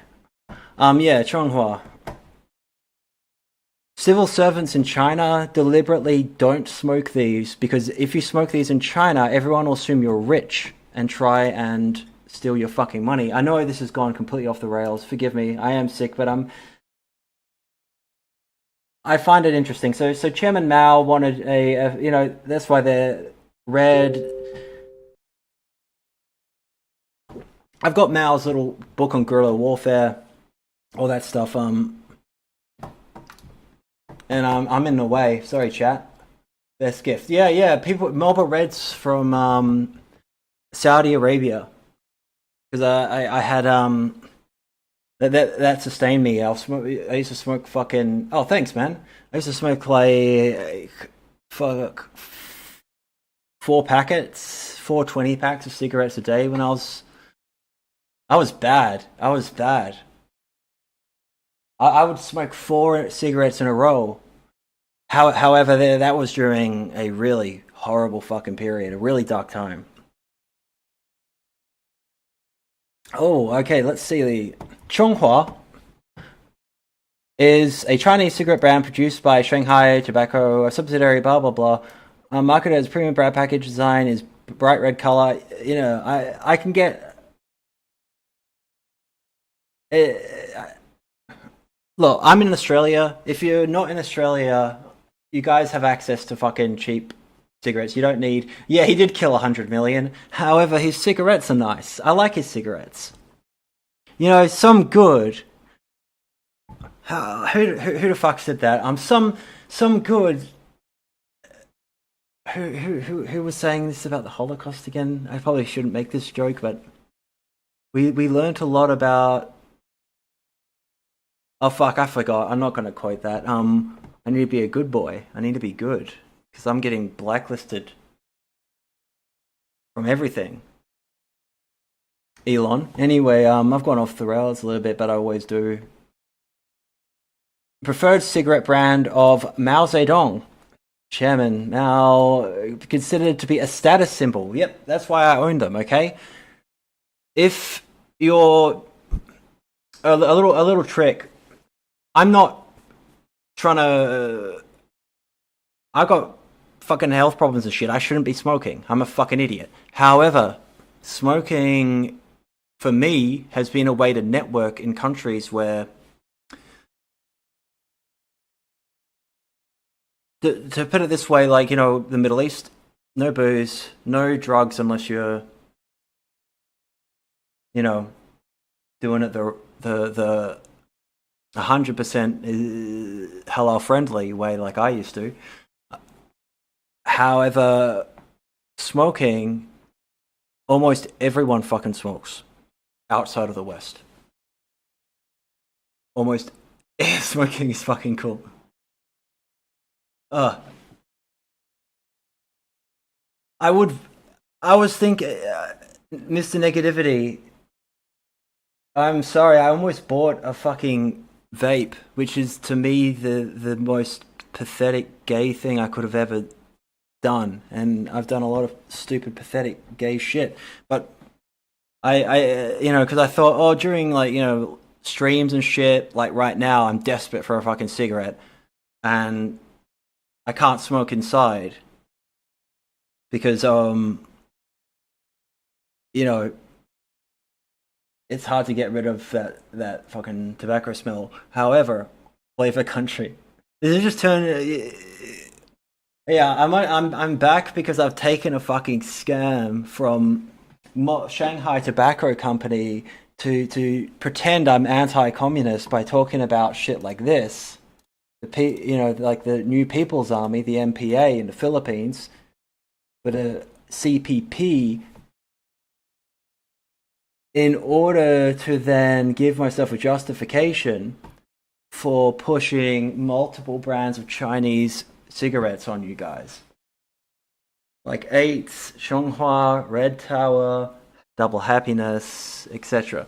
It's all... I'm sure you guys can get it. If you can get fentanyl from fucking China sent to America easily, you can easily get Chinese cigarettes. But yeah, you don't need to, man. You guys have, like, yeah. I'm in Australia. I can't afford to smoke. You know? You know, I'm not political. I was talking to some Chinese people recently, and chat, you'll love this because I know my audience. You know what they asked me? Kian, do the Jews run the world? You know shit. Do the Jews run the world? And they started dropping the fucking most typical, I I smoke you long time. Yeah, the Chinese are really based. Well, I don't believe in the whole Zog shit, but I did find that funny. I did find that funny that they were asking me essentially if how does Mayat put it, the Zionist entity occupying fucking Palestine, if they run. I know. In all innocence, you see, this is why. This is. Look, some good advice for everyone. If you're finding yourself in a situation where, you look around and you go, okay, I am surrounded by the Chinese. I live in a building that is owned by Chinese people. All the security cameras are owned by Chinese companies. Almost everybody who lives around me and almost every business is owned by Chinese. And you know what? These guys are more interesting than the Australians. These guys are more interesting. I'm having more fun hanging out with them than I do with. Oh fuck! But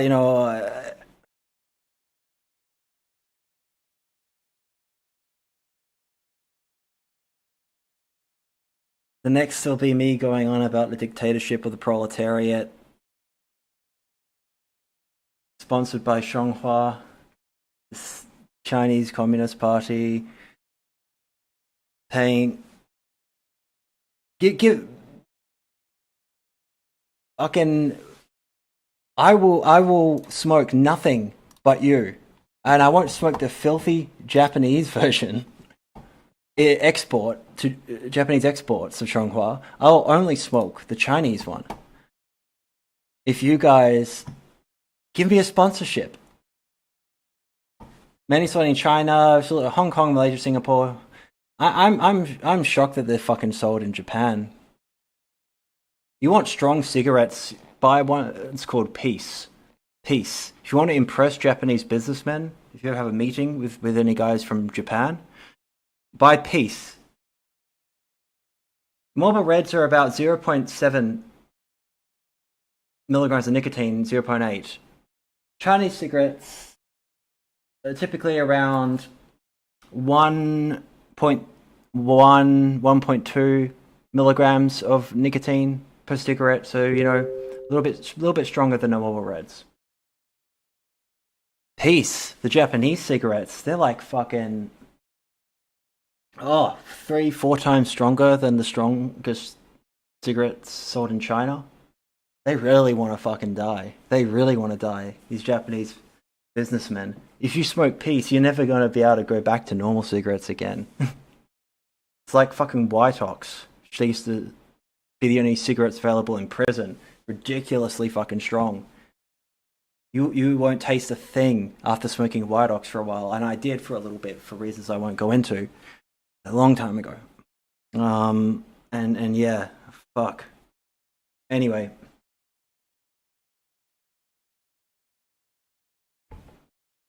Okay, chat. I'm gonna be right back. I'll read a few things out. So, smoking is fucking cool, according to Mr. Negativity, not me. Flavor Country. I smoke you long time. I do like that one. Believe it or not, Israel subverts too. Well, Israel helped fund the Mujahideen in Afghanistan back in the 80s. Because for good reason, they were scared of communism spreading throughout the Middle East. However, they funded what ended up becoming the Taliban. Israel helped fund the fucking Taliban, essentially, before the Civil War. Australia sucks, dude. The risk of losing I don't believe anyone in Australia knows I exist, but anyway, losing any Australian audience, yeah, Australia does kind of suck. You need a new government, dude? Yes, we do. Maybe elect Trump as your president too, or a kangaroo. Anything is better than shit you have now. Trust me, I fucking know. Going for a smoke? Yes, I absolutely have to go for a fucking smoke.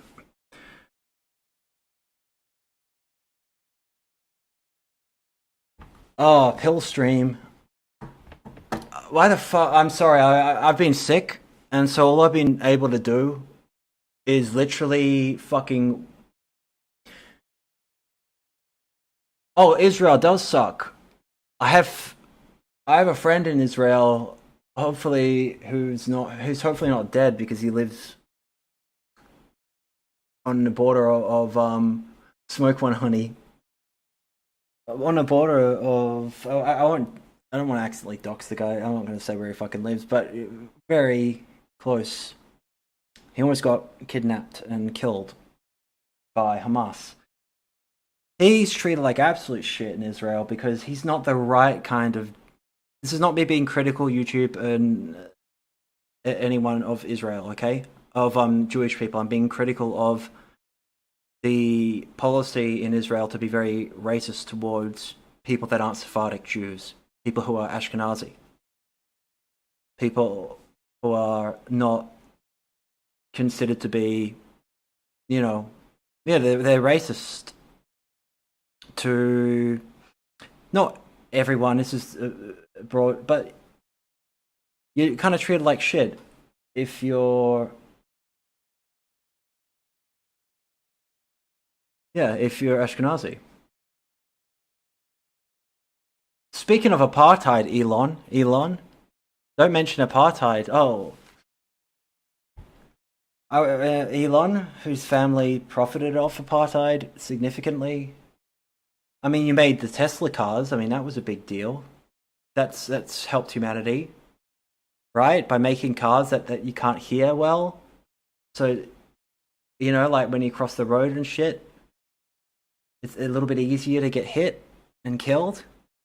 I mean, I'm sure it didn't kill a shitload of people. I'm sure, you know. I mean, you know, I'm sure that it's not less now I'm just sounding like a fucking right-wing pundit. I'm sorry. Elon, you're a cunt. Playing all sides, you amoral, opportunistic prick. With your neural link and all your fucking...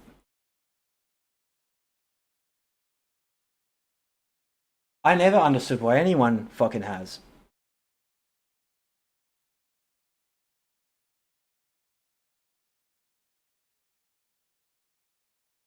Yeah, exactly. The dangers have been so quiet. And also, where do you think the fucking... To fuel it up with electricity comes from? Half the fucking time it comes from fucking petrol anyway. It's a fucking joke. Hold on 1 second.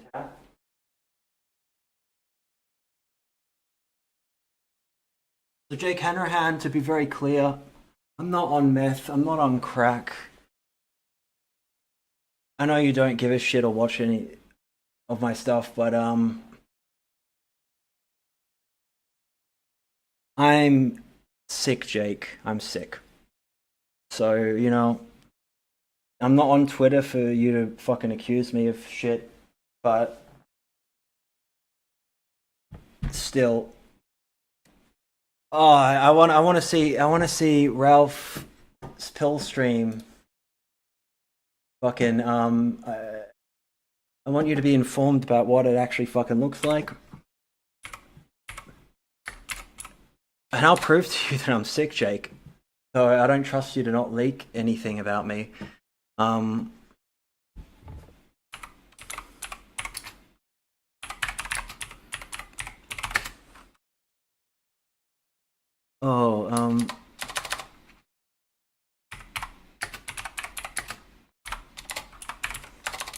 Sorry, chat.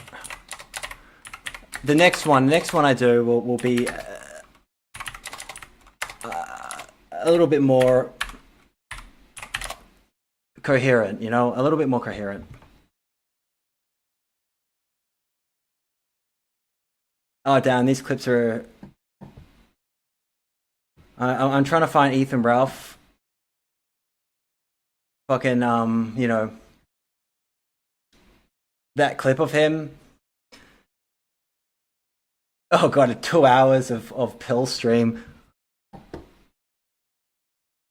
Oh, the rape report. I'm sorry. I know I'm getting completely sidetracked. I'll have my cigarette and get my shit together. But yeah, I need to set something up for an intermission. I need to have something going on.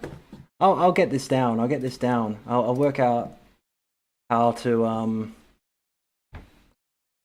you know, run this operation a little bit more effectively. I have a lot of interesting shit I want to show people, but yeah, I'm just trying to work out what I can and can't do without getting, banned. I'm in a lot of I can't show you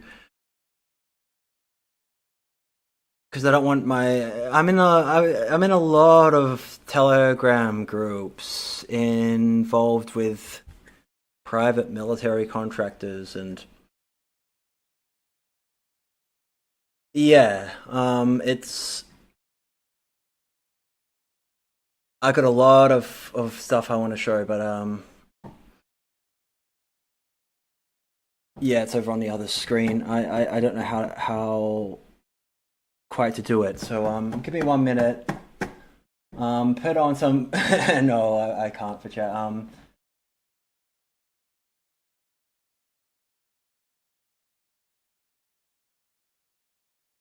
Oh yeah, that is a good idea, Caspian. The dimensional merge footage.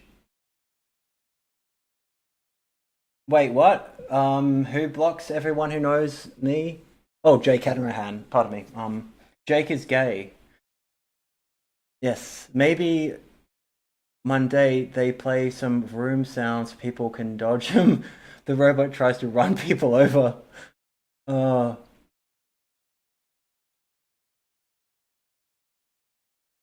Something with Swedish nurses, not gay porn. No, if you say that, I would just put that classic video of. Oh, this is I should never go on here when I've got a fucking fever. I need to set clips up. I was trying to come in as a fucking professional. Let's see. I'll have this on loop for you guys. Nothing gay, just something. Oh, I have a cigarette. I don't think I can. Can I put this on loop? Oh Jesus Christ! I'm a professional. Goddammit. Professional streamer, professional international relations theorist. You can look me up on academic websites and see my is there a way I can put this on loop, chat? There we go. This is just going to be on loop because I'm a professional. This guy's a professional. Let me just put the sound on, make sure it's on, chat. Can you hear it? This will be my intermission for the moment, I think it's a good one. Ignore the Sam Hyde thing. Clip, there we go. I'll move my camera off for a minute so I can go outside and have a fucking cigarette and, oh, fucking hell. Put Disney music. I can't hear him. I can't fucking hear it. What's wrong with it, chat? I actually can't hear it. Oh shit, you can actually hear it? Because I can't. Oh no, chat. I did not know. Oh shit. Why can't I hear it? What's going on here? Hold on a sec. I'm sorry, I have no idea what you're actually hearing. If you can hear anything. I'm having a bit of a, retard moment. What is up, everyone? I can hear it now. Welcome. Oh, the camera's on. Fuck you. Oh, Jesus, it's bad. The camera's been on the whole time, huh? Hello. Oh, okay, so, nothing gay. I just want another professional to help inspire me as a streamer while I have my cigarette. So let me just, I bet I'm gonna be fucking copy striked by multiple people because of this.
What is up, everyone?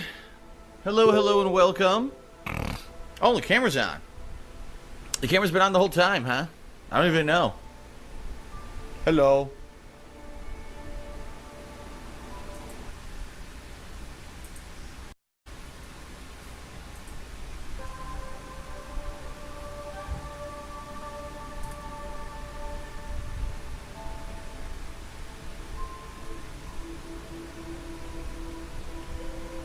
Wait a second. Video's there. Okay, sorry. I'm being a bit of a...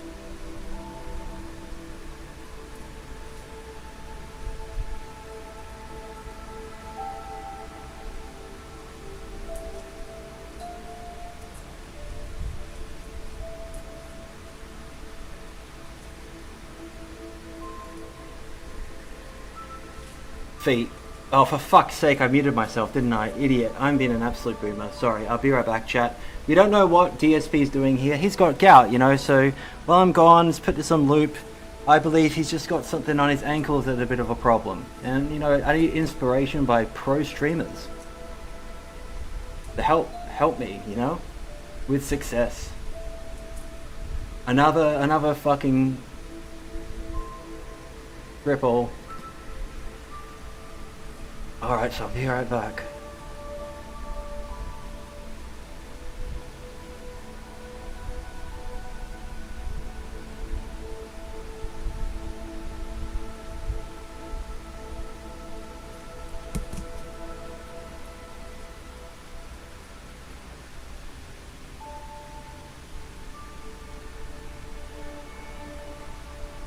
Fuck you. It's not gay. This is a fucking legend. What is up, everyone? This is a legend. Hello, and welcome. Oh, the camera's on. The camera's been on the whole time, huh? I don't even know. Hello.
What is up, everyone?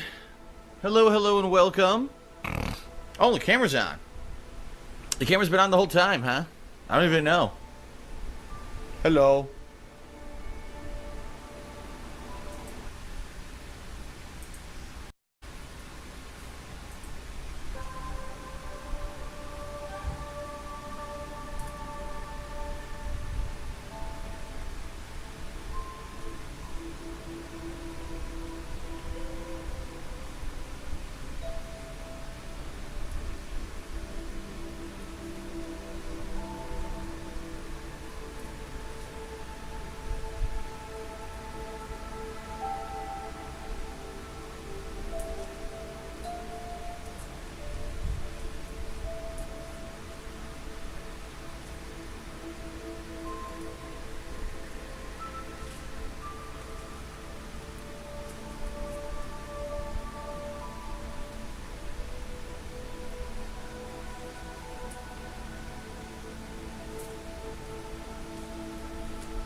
What is up, everyone?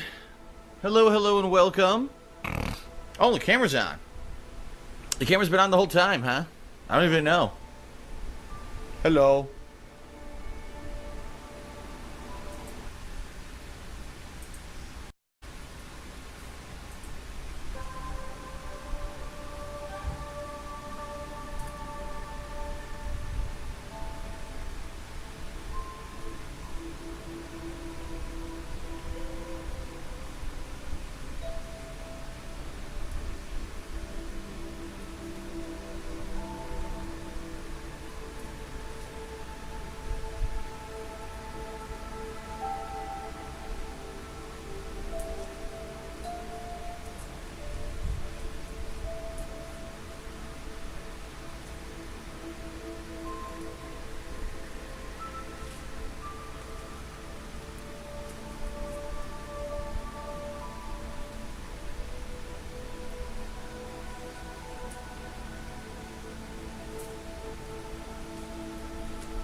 What is up, everyone? Hello, hello, and welcome. Oh, the camera's on. The camera's been on the whole time, huh? I don't even know. Hello.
Share.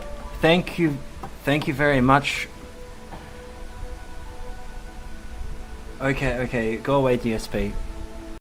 Pro streamer. Thank you very much. Wait. What did you say? Assure my Sephardic brother your work is mitzvah. Thank you very much. Thank you. No, seriously, I really appreciate it. Man, it's fucking. What is up, everyone? Hello, and welcome. He's probably gonna fucking copy strike me. Is he on now? I know I'm getting really off track. Talking about spook shit, trying to keep it together, and then and then putting fucking DSP on. But it has to be somewhat entertaining. Oh. And I've been sick. All I've been doing is mostly watching. Everyone knows I find studying people interesting. It's a good insight into, and being a little bit of a streamer, a bit of a pro streamer. You need be a little bit entertaining. Give something back.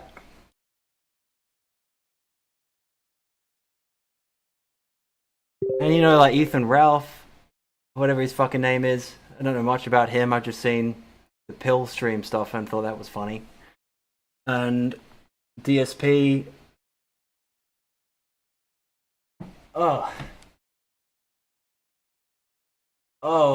how the fuck does he keep coming back? How the fuck? I won't even go into fucking. I need to try and stay on track.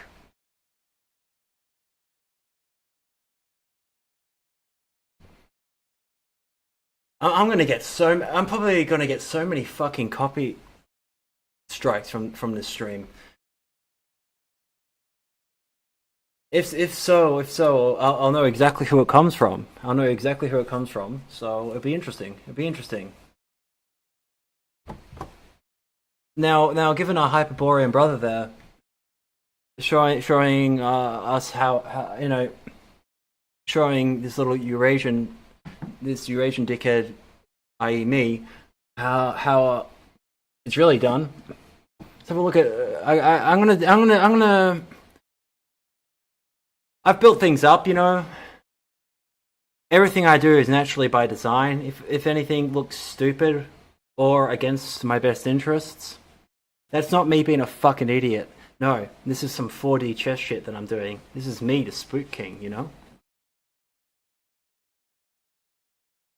No, if I wanted to, I could have absolutely milked the shit out of stuff, but it's not my interest to do that. It's not my fucking. If I put O and A or O9A, order of 9 angles into the fucking title, I would get triple the views. But I'm not going to do that. Unless it's actually specifically about the O and A. We're going to look at some registered terrorist organizations and my connections to them because I'm smart. I'm not a fucking idiot. But you know who are idiots? The people who've. Because I use this. I've got to talk about this. I did use this as the thumbnail. I'm also doing this as a bit of an experiment to make sure. To see what I can do. Essentially. And.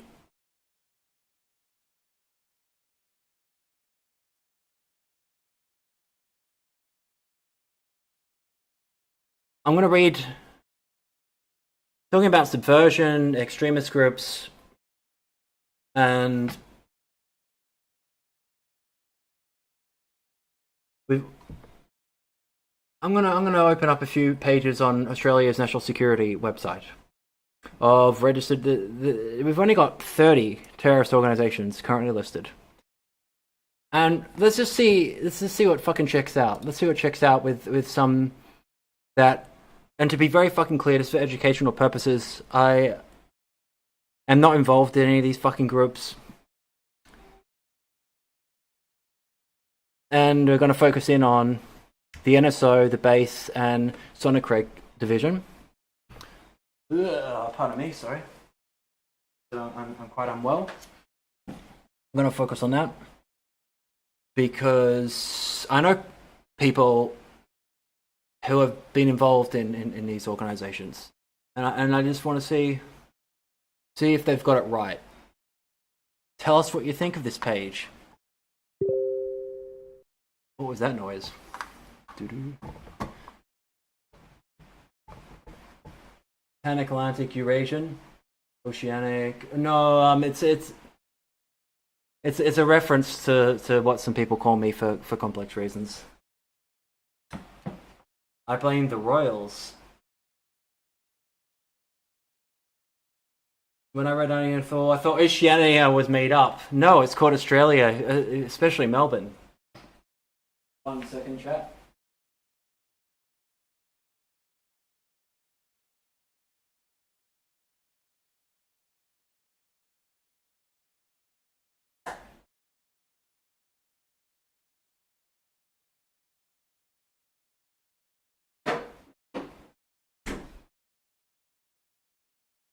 I have to drink this fucking protein shit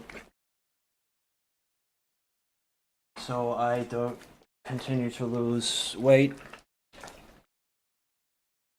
because I obviously have fucking AIDS. No, I don't. Okay, I'm gonna get serious again because I know I've been joking around a little bit. Because you're Slavic, yeah, and also because of it's hard to tell. Now I'm gonna. I mean, I probably know how I can. Yeah. No, it's because of my eyes too. I have almond eyes, and it's complex.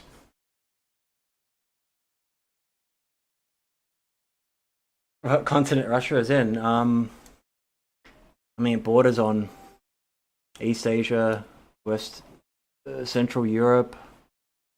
I mean, Central Asia. It's hard to know. I'm gonna get serious in a moment for a minute. This stream is a little bit of experimentation. I'm wanting to see what I can do while I'm sick in a fucking fever dream. See what I can do without putting O and A and stuff in the titles of stuff, and if I can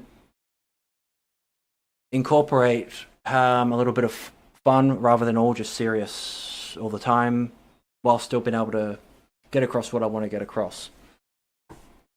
This is not one of my professional kind of ones, but you know, you need to experiment. And yeah, national security hotline, terrorist threat probable. Australia's greatest terrorism threat level is probable. There is a greater than 50% chance of an onshore attack or attack planning in the next 12 months. How do you orange.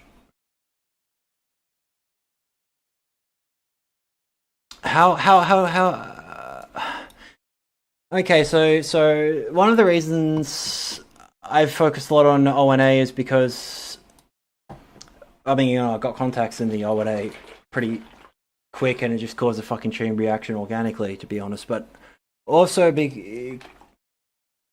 because they're not on this list yet.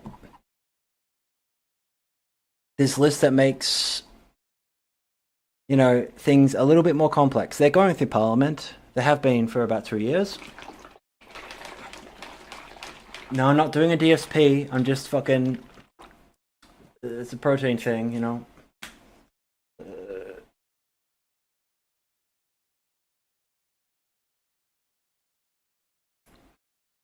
Now, what I should have put on loop is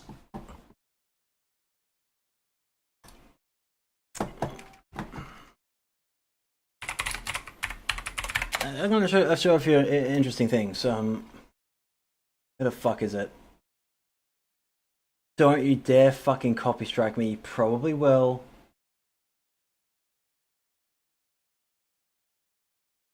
Now,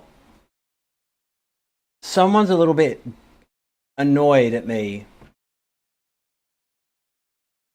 Everyone knows who it is. Alright, don't you fucking copy strike me over this. This is fucking fair use. I'm showing this not to... Don't attack him either. And I was like, wow, that's fucking... fucking hell, yeah. Yeah, Don't... I should have put this on loop. Of my best friend. Now we pretend to be adversarial towards each other. It's totally not like a Sam Hyde, Hassan Piker thing. That's just completely one-sided. Where I'm, just like targeting someone. It's totally not become that. Nuts as well.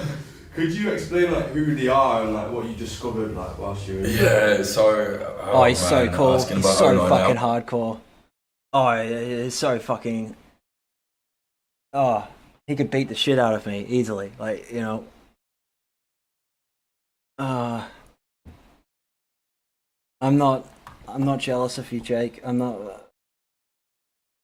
No, I do find it funny that he wanted to come on a stream, but I think if you weren't fucking me around, Jake, I'll do it. If you weren't fucking me around, I may have misunderstood things. I'm putting you on because I know you're frustrated that you're meant to be the alt-right guy, You're the guy that knows everything about the alt-right. And, then your boy fucking Interzone comes around. And, you want to be part of, or, you want to just be one of the lads. Red-pilled and based, like I in private conversations, totally real conversations I've had with Jake, 100%. He just wants to hang out with the fucking cool kids like the guys on chat here, especially the ones that no, he's gone in a good direction, I think, in a lot of things. I gotta give the guy fucking credit, man. I'm going to sound like a nutcase now. So, as well as doing work, war and reporting, I often war on conflict. So I'll start again. as well as covering war and conflict, I cover like extremist politics as well, because obviously a lot of extremists. I cover a lot of it. Well, you did cover a lot of kill squads and shit in Ukraine. Like literal kill squads that you were giving your support to. Anyway, I'll shut the fuck up. Within politics, become terrorists, become militants, whatever. It kind of goes hand in hand. So a few years back, I was looking into a neo-Nazi group called Atomov and Division. Essentially, like a neo. Oh, chat. Can't talk about them. I can't talk about them.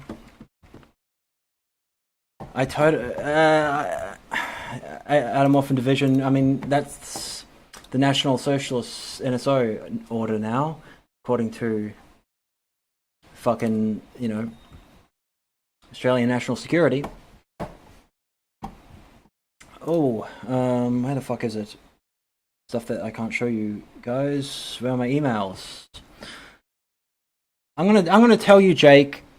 I'm pulling up an example. I'm gonna tell you exactly why people join groups like this. And this is coming from somebody who is not involved in any of this shit, other than people have talked to me. That's it. Alright? And one of the reasons I don't have a PayPal and stuff like that at the moment and things like that is I don't want people to misunderstand or think that I'm getting donations from any of these organizations. A lot of these organizations fucking hate me. A lot don't. It all depends on it's on a person-to-person basis. And, I'm not exactly the most ideologically sound person, but I try to be fair. I've done a lot of stupid things. Yes, I've done a lot of stupid shit. However,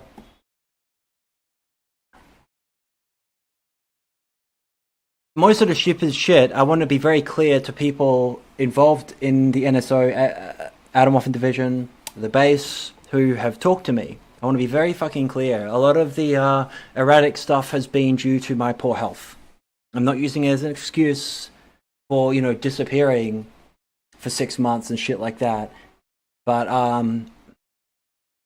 I've been dealing with like some pretty bad stuff for someone in, you know, in my age group. Not really the norm level, and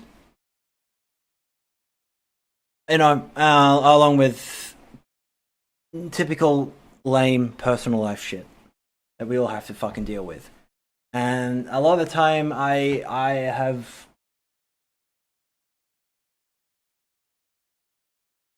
had to really push myself to fucking be able to do anything. This isn't from depression, it's physical. It's physical fucking pain. Okay? And when your immune system isn't good, and we don't, I've had to do probably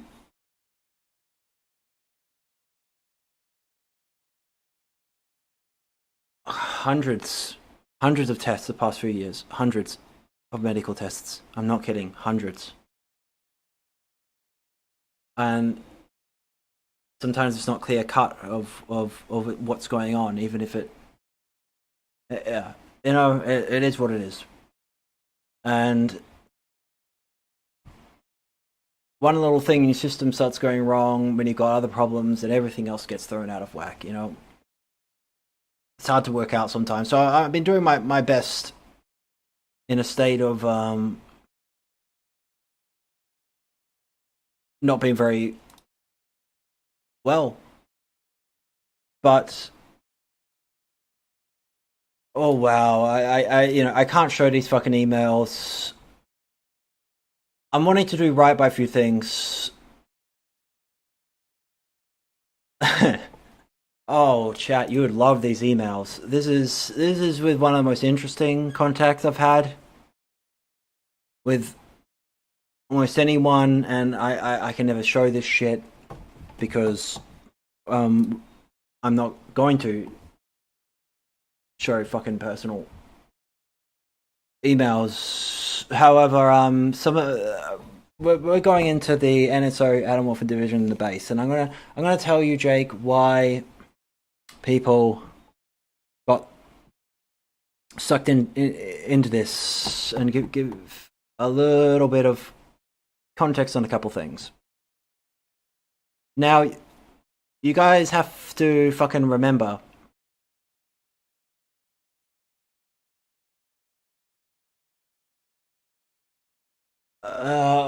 sectarianism exists within all these organizations, and none of them are a unified unit. None of them are a unified unit. It's just the same as with the Niner shit. It's the same with any organization. There's very poor unit cohesion. Very poor cohesion within extremist movements. Everyone is fucking a spook. Everyone's a fucking shill. Everyone. The problem you're coming against, Jake, is the same problem that the intelligence services have been having in. I mean, the FBI's been pretty good, but most of their shit is manufactured.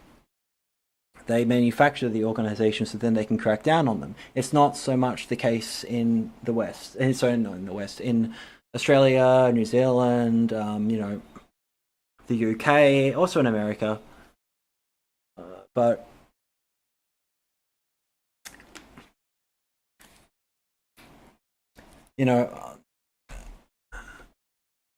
as I said, I don't care what someone's politics is.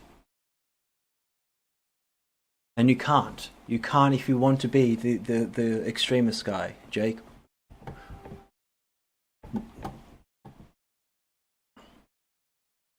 Alright. I got my context ready. I am going to show something a little bit cool. I put it in the title, but let me find it, chat. The next time I do this, I'm going to be a lot more fucking organized. I'm just getting back in the saddle after a bit of a rough time, you know. Where the fuck is it? Oh, Chetniks, that's for another time. IR stuff. Oh, that's the right Russian file. Whoops. Wrong one.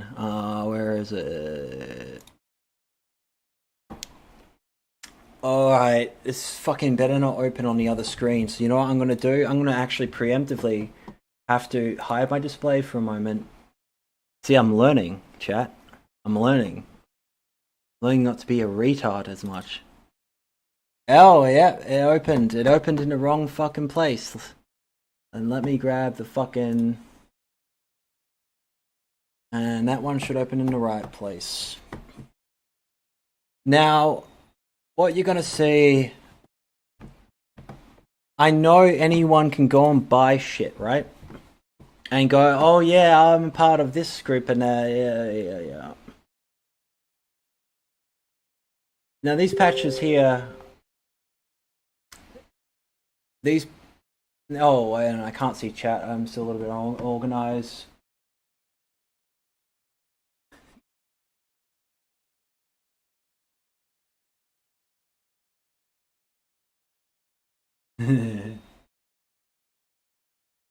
Oh, I don't like Jake. Oh, I mean, no, Jake is my good friend who's encouraged me greatly. Hi, hello, Leo. Oh God, I can't pronounce that. I'm sorry. USA should be called Far West, like China is Far East. It's not political, right? No. Adam Open-source group. All right. These patches here. What's this one from? Chat. Who's this? Do you know? I mean, I know everyone fucking knows. I wonder if Jake does.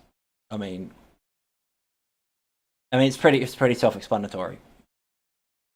That's a patch from the Atomorphin division, and this guy here is a patch from the base.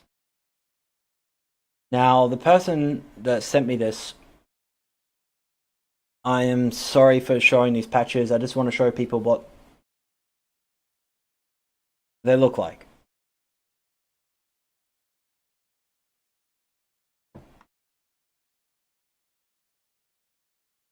I know you can go and buy fucking patches anywhere on places, but it's a good image. It's a good image.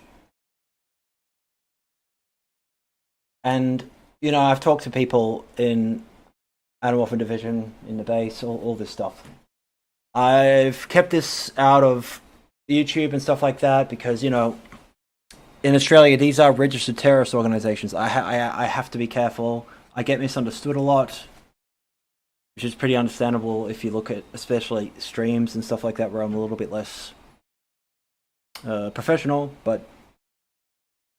and I've done a lot of pretty... Honestly, I don't really understand how anything I've done is all that edgy. I've never... Radiation because atomic. I know. How cool. Look. A lot of people are fucking embarrassed to be involved in these movements. Okay. Yeah, that's the other one is from the base, who are another registered terrorist organization. So the NSO, also known as the Atomorphin Division, and then there's Sonnekrieger Division. We're gonna go over here though, the base.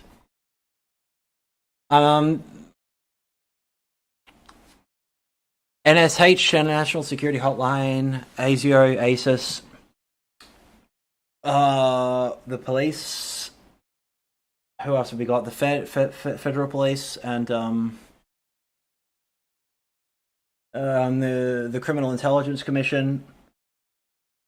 How the fuck is this the statement? Pardon me. I'm sorry for my ungentlemanlike. Yeah, Azov Battalion. I know guys in that too. I'm not. Oh fucking hell! How the hell am I supposed to be able to be a journalist covering this stuff? I got no protection, you know. I'm trying to leave behind some sort of a legacy of my work, and my message has been very fucking clear. Why do I go on about subversion? Why do I go on about all this Russian stuff other than, you know, being a Serbo-Russian ethno-fascist, allegedly? It's because, just like with our Filipino commies here, all these groups serve the same purpose. They're all being utilized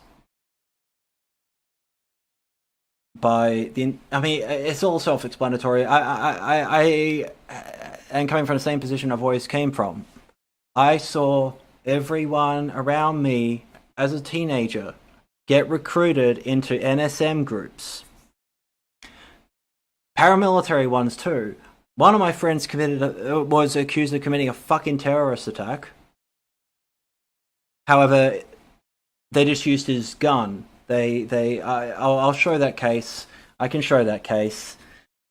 My friend, we did. He hated me for a while, but then after the C-18 shit that went down, he and I. He's one. And I knew other guys. I knew a lot of anyway. I don't want to. I want to be very fucking clear. If I bring up one of these things, I don't want any issue to come to the guy. We need less intelligence agencies. Well, yeah. But the reason I give a shit about extremists, and I've been going on and on about them, I know I've focused pretty much solely on the Order of Nine Angles. That's because the Order of Nine Angles is inadvertently or by design used as a catch-all thing to link up every fucking far-right neo-Nazi organization into them being like the article of the whole fucking thing. So covering the O&A, I'm effectively covering the base. It was a way around of, because for good reason, I was very worried that I'd be misunderstood. And I have been misunderstood. I've been misunderstood horrendously. I've been attacked by all sides. All sides. From the very fucking beginning of all this. Not by everyone. But yeah, you know, like there's no way about doing this that doesn't cause issues for you. You know I do a lot of silly things, but yeah, it doesn't mean, Jake, that this is a new era, okay? Professionalism, things like that. Yes, I can do a scripted video that I can come across very professionally. However, I don't have a team to help me with scripts when I'm not well, and the amount of shit I do in the background to get the information, you have to speak their language, okay? That's why everyone treats you like a dick. That's why everyone is a dick to you. Is you don't know how to fucking communicate. No one trusts you, Jake. And I know you're not watching. You don't give a shit. I'm actually giving you one piece of advice. If you were not blatantly political, like, you know, you posted. I'm not going to go into that shit. But I am trying to make a fucking point here. I'm not bragging, okay? That oh, look at how I mean, I can't even show you because I need to keep the confidentiality of the people who have talked to me. But I have stayed away from this because in Australia these are terrorist organisations. The ONA is not one yet. However, you'll see soon what I'm fucking talking about. Now, at least that fucking painkiller's kicking in. I'm starting to feel a wee bit better. Jesus Christ. Pill stream, right? You know. Sounds fun, Glow. You see, misnegativity is one of. You want to understand why I keep dropping the Eurasian thing? There's a lot of reasons for it. He's one of them. From something he gave me that was interesting. But no, it's the Eurasian thing is because most of my life people have assumed that I'm Eurasian. It still happens. Everyone looks different in camera than real life. Let me just do one quick thing because I don't want to accidentally, I'm learning how to be a pro streamer like DSP and not, accidentally put shit on screen that I shouldn't.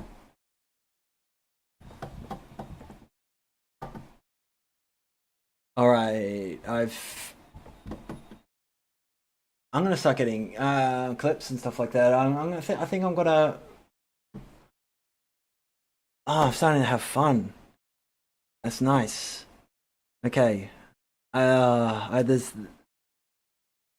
would drop a few certain words and stuff like that more. Like what stream haven't I said? A word starting with an F, that's not fuck. A word that starts with an N. I've always put context. But yeah. Oh, what the fuck am I doing again? Oh, Ethan Ralph. I've been studying the masters of how to be the top news stream channel on the fucking planet. How have I done that? I've been studying Pillstream, watching someone and going, yeah, I'm not blacking out on Xanax on fucking stream. I'm doing better than him. Oh, fuck, man. Alright, I'm gonna show you something about me you might not know. Now, before you make fun of me and lampoon the fuck out of me, I'm fucking like 14 or 15 in this picture. I think 15. Let me just see the details. You should see me. This is when I was like pale for me. Fuck off, cunt.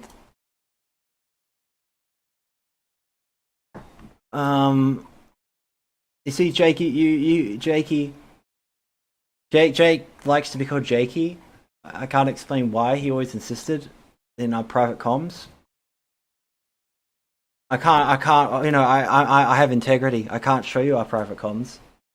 But he's always like, Interzone. Call me Jakey. He's never gonna come on a fucking stream with me. I mean, I fucking outright refused. But fuck, I'm an idiot for doing that. Because that would have been a lot of fun. It would have been a lot of fun, Jake. You know what, Jake? If you forgive me, I'm not gonna do as long as you don't fuck me around. When was this taken? Oh, damn, it was edited, modified then. I don't know. This is me at like fucking 15 or something. I think 15. I'm gonna pull a surgeon of a card and try and show that I'm. Actually, no, I probably shouldn't show that.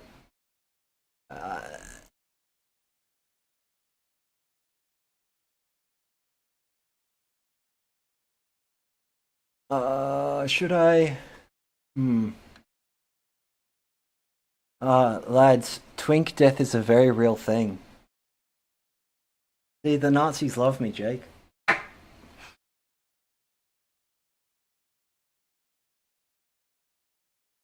No, I don't look brown in that one.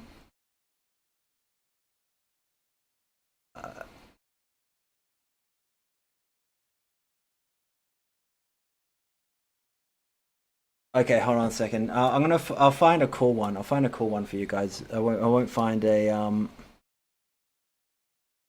one where I look I'm gonna find an edgy one. I'm gonna find an edgy picture of me from back in the day. One that people can have fun with, because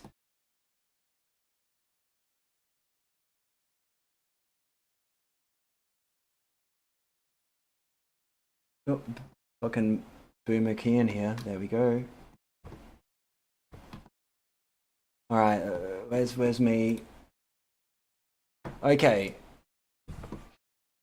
I found a really cool old picture of me.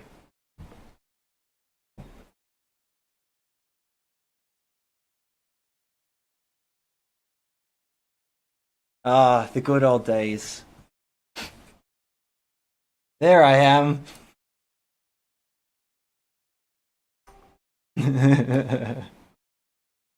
Got it. I'm.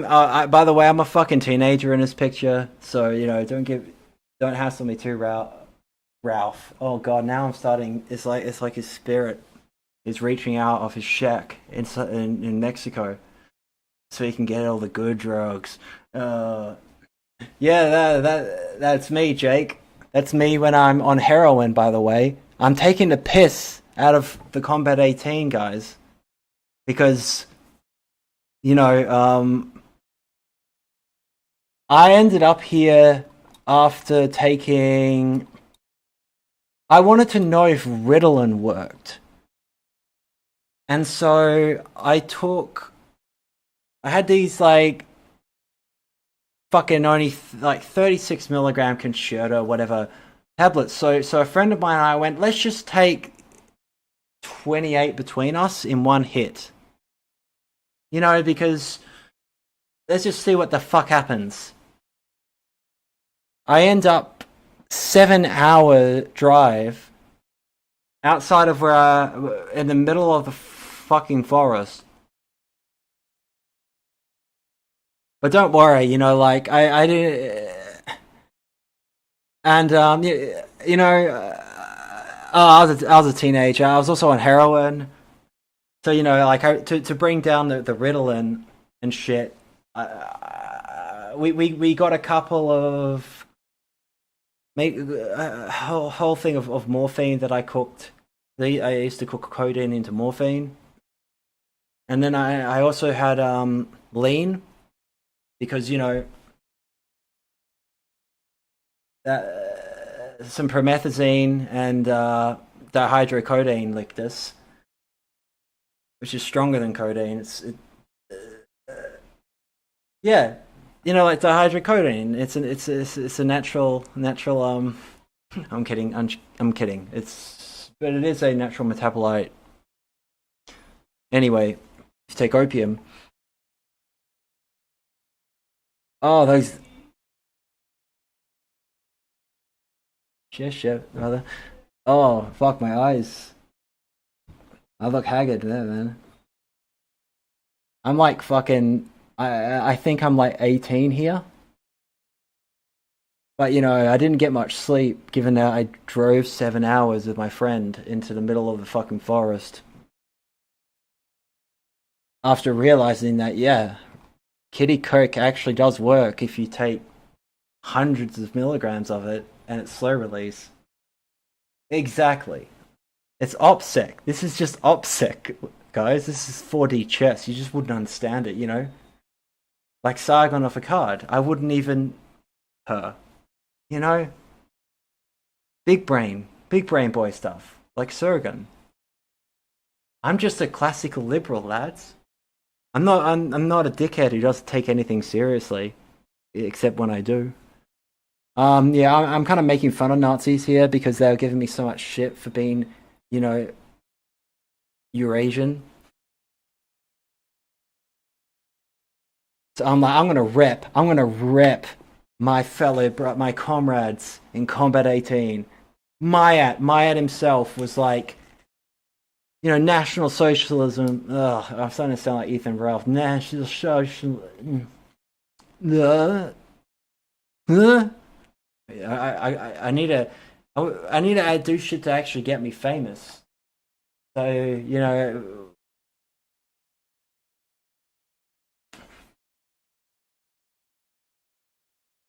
I need a borderline. I need to. Yeah. So this is, but this YouTube. This is satire. Okay. This is fucking satire. I'm doing this for the shekels. Okay. I'm only here for one reason. I need my my Chinese cigarette and oxycodone prescription fund. You know, that pharmaceutical benefit scheme only goes so far, and I'm in a lot of fucking pain. I need. So I'm actually taking the piss here, sort of. Jake, you need to understand a sense of fucking humor, okay? You want to be the alt-right guy? You want to be the alt-right guy, Jakey? Jakey? You gotta fucking speak their language, you cunt. I'm from the fucking Midlands. Yeah, I went to the fucking Midlands when I was a kid. I may have played with you when I was 9. Jake, ever have an Australian friend in the Midlands? Like, outside of Nottinghamshire and stuff like that in 99? If you did, that was me, cunt. That was me. Anyway, connections, interesting. So, you know, how I saw it when I was totally not being an extremist was I kind of saw everything as just some stupid fucking joke. Especially people that take anything seriously. Doesn't mean I don't fucking care. It doesn't mean I don't take things seriously or that I'm not a serious person. I am. In real life, I am not a fun fucking person to be around. I'm dark, alright? I take things very fucking seriously. I take what I do very fucking seriously. But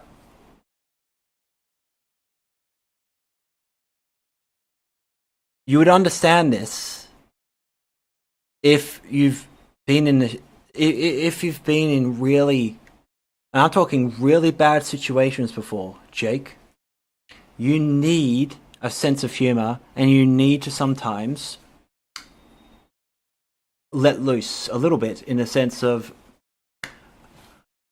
you know, to be very clear, I was completely fucking ostracized during this period. Not because I had a fucking morphine problem. Nobody really knew about that for a long time. Other than the closest people to me. And everyone in the National Socialist scene were all doing meth. They were doing so much meth. Like they were injecting water when they couldn't get meth. Purely so they could get, like, these guys use, the only people who use more meth than my Aryan, well, not me. You know, I need that sad fucking to play, you know. Am I not Aryan enough? You have to have a fucking sense of humor when people try, when you've been blacklisted and kicked out of fucking bands and not allowed to fucking do shit because of your, quote, Eurasian fucking ethnicity and shit. Anyway, look at those filthy eyes. Oh, fucking, Jesus fucking Christ, what am I doing? Anyway, exploit that as much as you want. But I understood the culture, Jake. I'm not based, I'm just a dick. You should know that by now. Oh, those are the days. Teenage me. Thinking I'm finally a fucking real man because I can grow like the slightest goatee. Yeah, nigga. Oh shit, I didn't mean to say that. Whoops. It's not my fault. This evil motherfucker, this filthy degenerate Nazi here. He through quantum entanglement or some fucking bullshit. Anyway, look at that tree. It's fucking huge. I climbed one of the biggest trees in the world, by the way, because I'm a fucking idiot, Jake. Yet I still have more fucking credibility than you do. Oh shit, man! If the RNA itself is connected to yeah, it is. It's 100% connected to neo-Nazism. I can't show you my communications. This isn't a this isn't a moot argument thing. It's that I actually might want to be able to keep my ability to network with people. So leaking anything, especially to a significant amount of people, that's not a good fucking idea. I can't show those comms unless I get leaked. And even then, it is a magic word. That's why, yes, exactly. We should look up the geometry of it. God damn it, I am getting fucking sidetracked so much. It is 100% everyone else's fault but mine. Okay. I would do it myself because I actually know how to do gematria.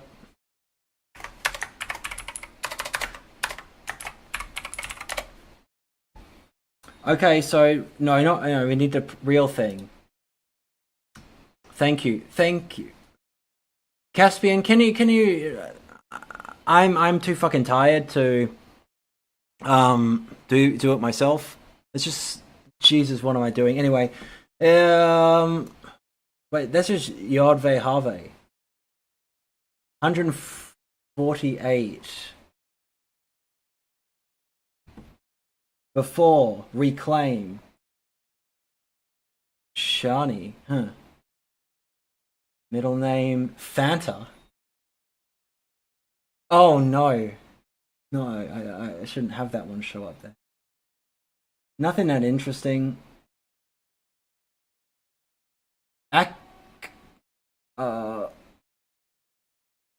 Okay, there's 15 pages of it. I need to get Crawley's book out.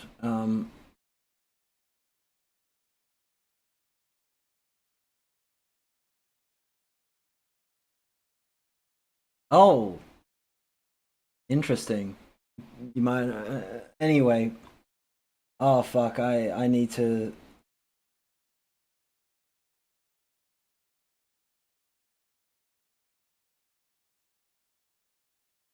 Okay, that word looks. I don't even know what the fuck that word is. Anyway. Okay, I do not want to get banned.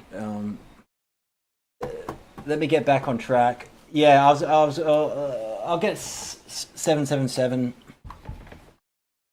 and then I'll do this. Let me just.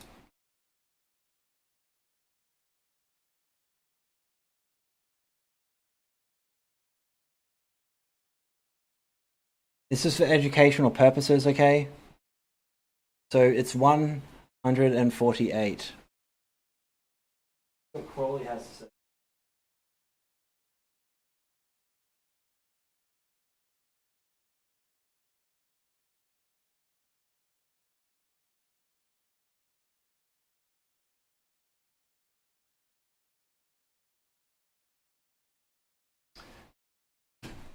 You guys wouldn't believe the amount of books I have that are in Hebrew. Anyway, I know. Well, I can't really be a. Okay, the name of God. 148. Angels of Hod in Isaiah and Beriah. Glutton and drunkard. This is all what 148 corresponds to, by the way. 148. The sacred word, the magic word that everyone wants to say. To withdraw, retire. After saying it, I probably will have to. Scales. Oh, Libra. I'm a Libra. Does that mean me being... Well, actually, no, technically, if you want to be really autistic, I'm not a Libra. Because I was... I'm in the Southern Hemisphere, right?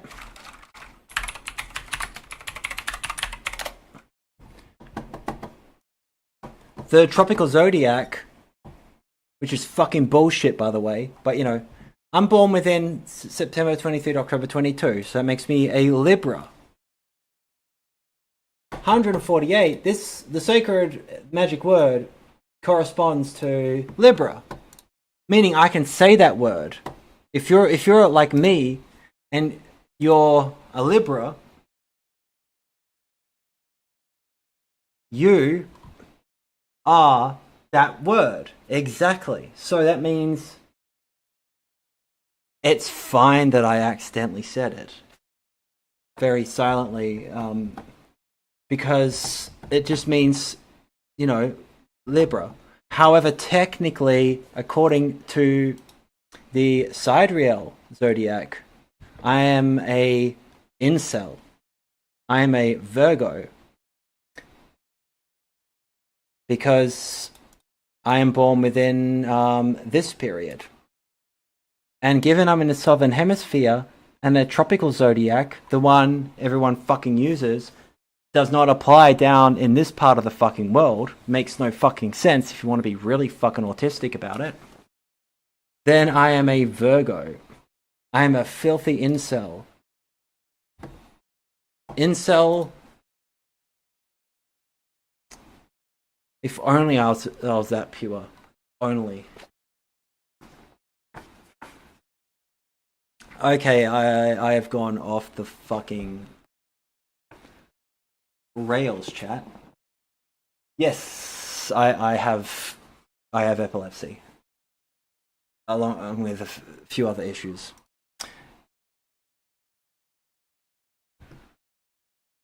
Okay. I'm sure that I know that it sounds pretty stupid for some epileptic dickhead to take, but everyone, I am not 18 anymore, chat. I'm not taking fucking fucking bottle of concerta to see if it fucking does anything, and then ending up driving for 7 hours all night with my friend into the middle of the fucking forest, and then taking heroin and lean to get that sleep, because that slow release shit isn't gonna wear off. No withdrawals. God, that was dirty though. I would have been better off fucking smoking meth, to be honest. Or shooting meth. Yeah, so I'm nice and smacked up again. I had a fun time. That was a fun trip. No regrets. No regrets in showing this photo. I'm taking the piss. It was the edgy thing to... This is like my fucking Facebook picture and shit like that would be this. This is a good picture, But Jake, the problem with you is you're trying to be something you're not, okay? You're only like a year older than me, man. You're only a year older than me. I know I go on about him constantly, but think of Jake Hanrahan as his liquid Kian, okay? I don't give a fuck if he is wildly successful compared to me and not a stupid cripple fucking retard on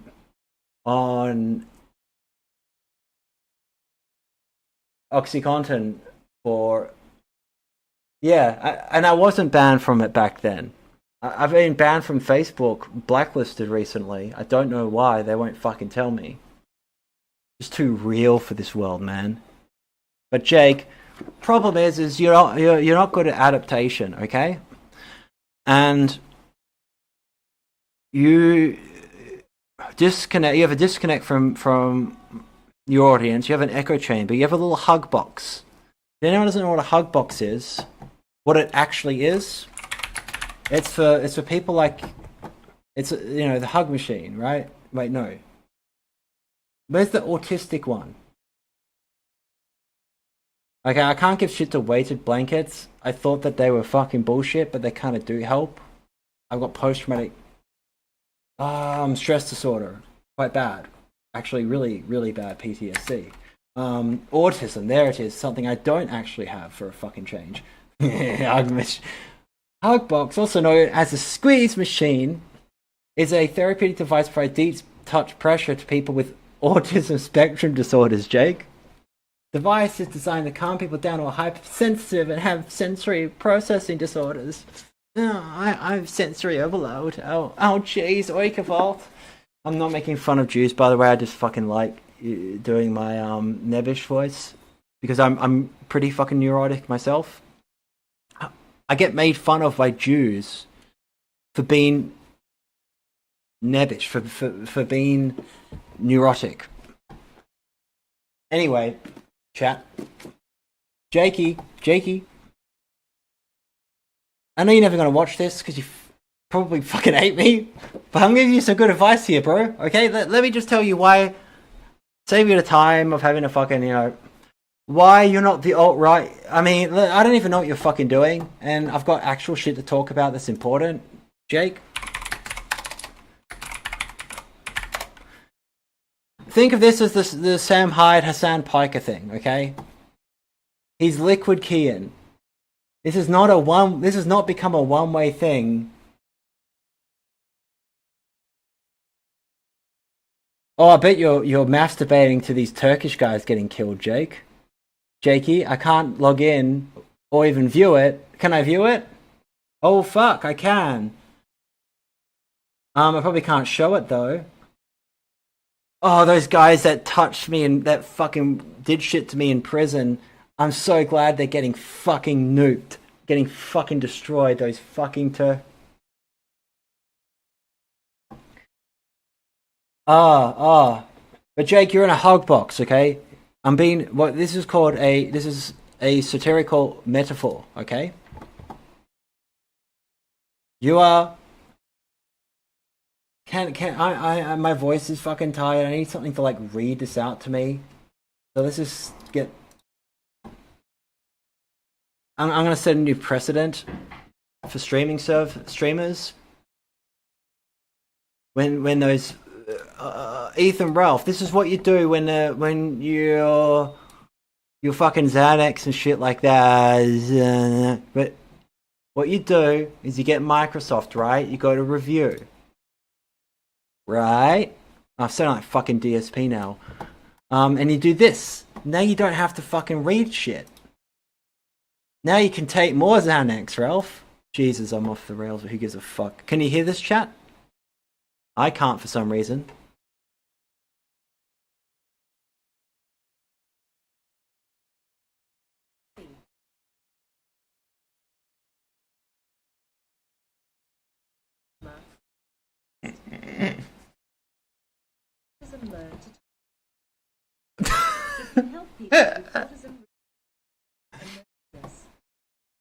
Oh yeah. Oh my fucking god. I'm sorry.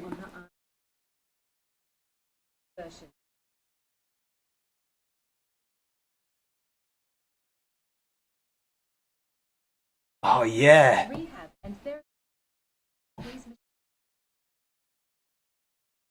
It's like some weird fucking sex toy or something. It's fucking bizarre.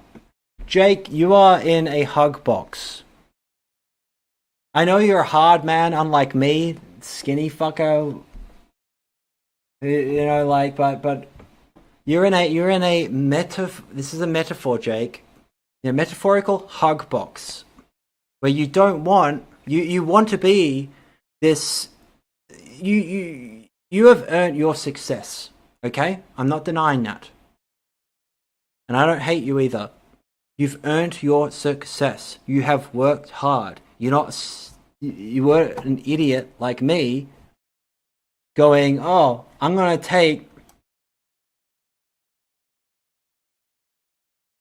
this fucking concerta is trash. Doesn't fucking work. Hey, name redacted. Let's just take the whole bottle together and see if it fucking does anything. Uh-oh. Now I'm 7 hours away. And have driven like 1,000 kilometers, literally, going 220 kilometers an hour like most of the fucking time.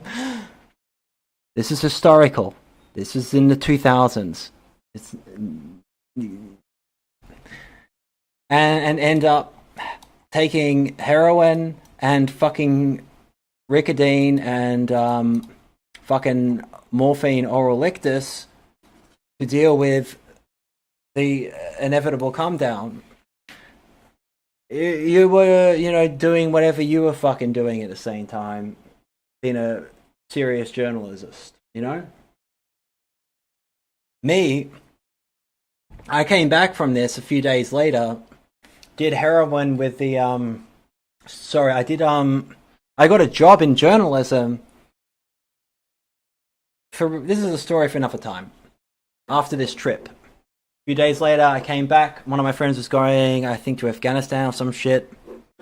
And the town happened to be on the way back. And yeah, I was like, I better say goodbye to my friend. I'm not gonna go to that fucking party. So the head of the business section of the newspaper, the big newspaper where I was at the time, happened to be, I think the uncle of this friend, and he was an alcoholic, of course, because he's a journalist. Jakey. Journalists, we are not well known, Jake, for being professional. We're not known. Guys like, Hunter S. Thompson exists for a fucking reason. The culture, Jake, is not the hug box it's become because you are a presenter for TV, HBO. You go and you read the books like Dispatches by Michael Hare, highly recommended. Best war book ever fucking written. Best.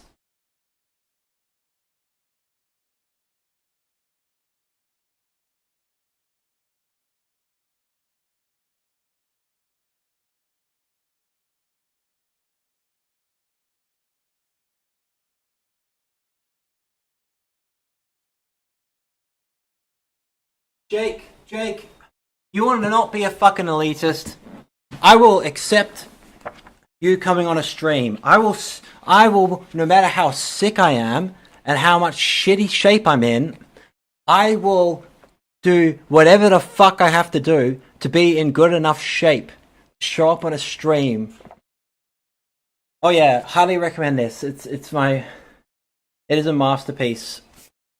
An absolute masterpiece of what they called new journalism, Jake, in the 70s. I know that I am an intimidating person, okay?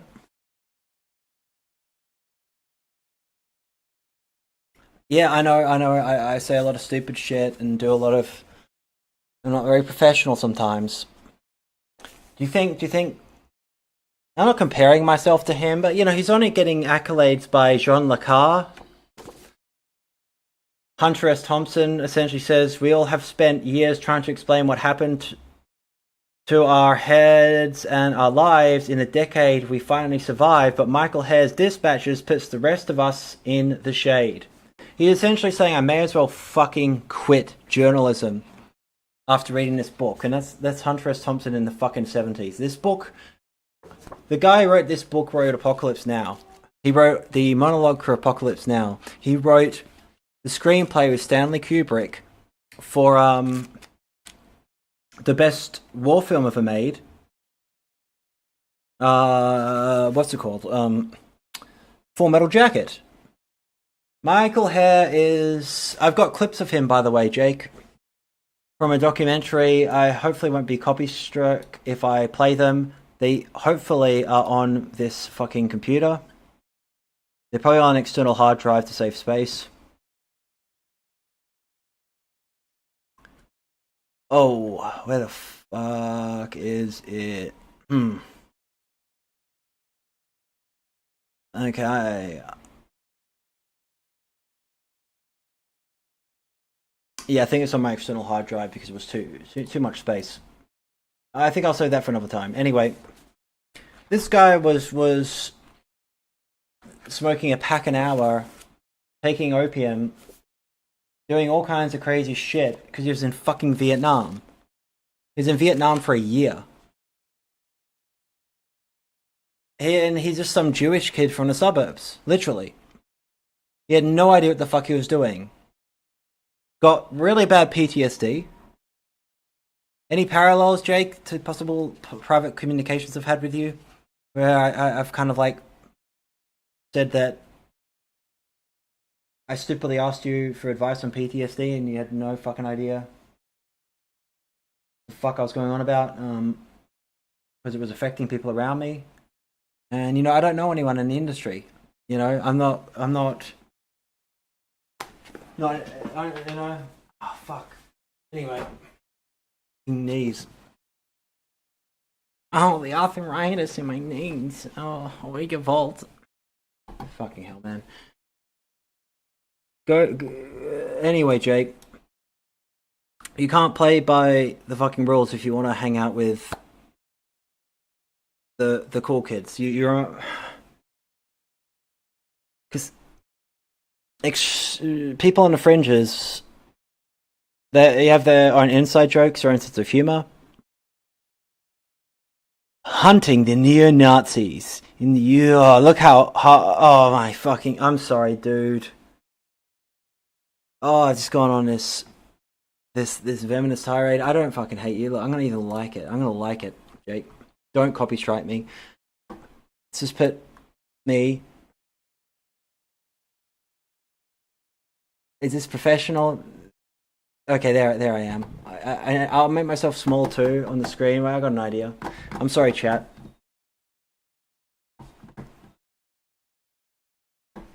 Okay. Let me. I'm sorry, chat. All-grown energies were supposed to be absorbed. I misspoke. Oh, I haven't heard that in a while. Who invented? I thought some autistic woman invented the hug box. Marcus de Sade, he's pretty fucking cool. Make the docuseries. Which docuseries? No, don't go back to crack. Oh, this is don't go back to crack.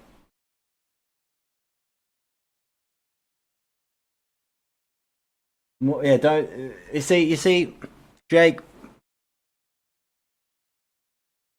I'm just some fucking retard. Fuck up.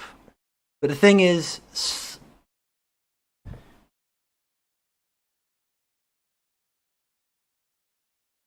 you know, I've put DSP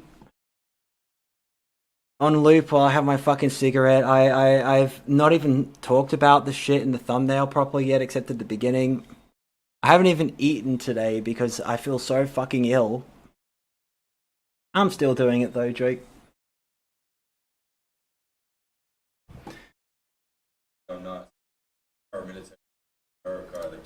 You know, I was. Someone clip this. No! Don't do anything I say. Okay.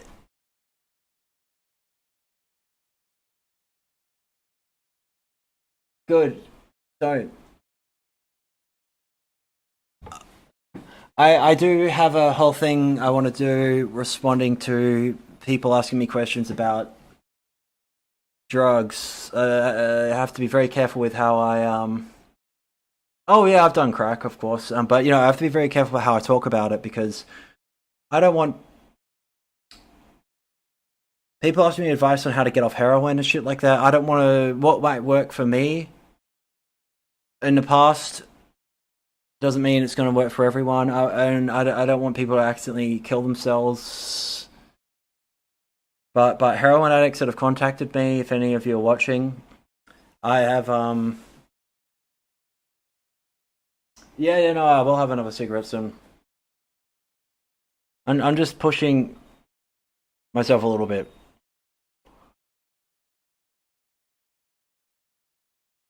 Oh,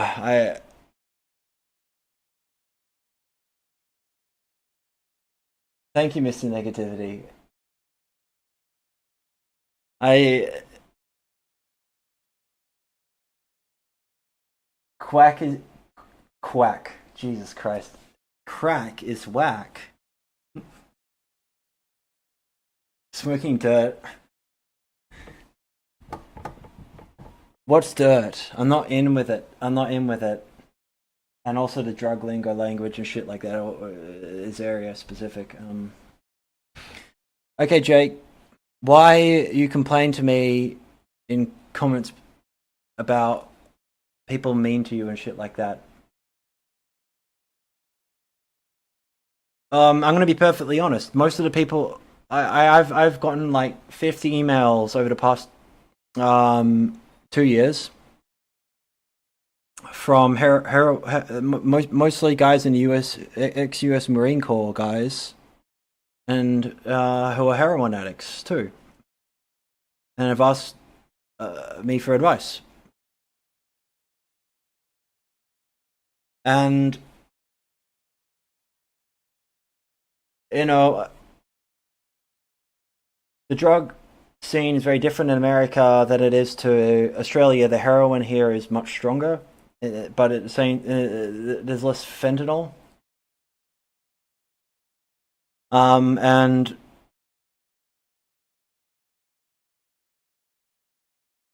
yeah, there's no need to put fentanyl in the smack here because smack here is so fucking strong.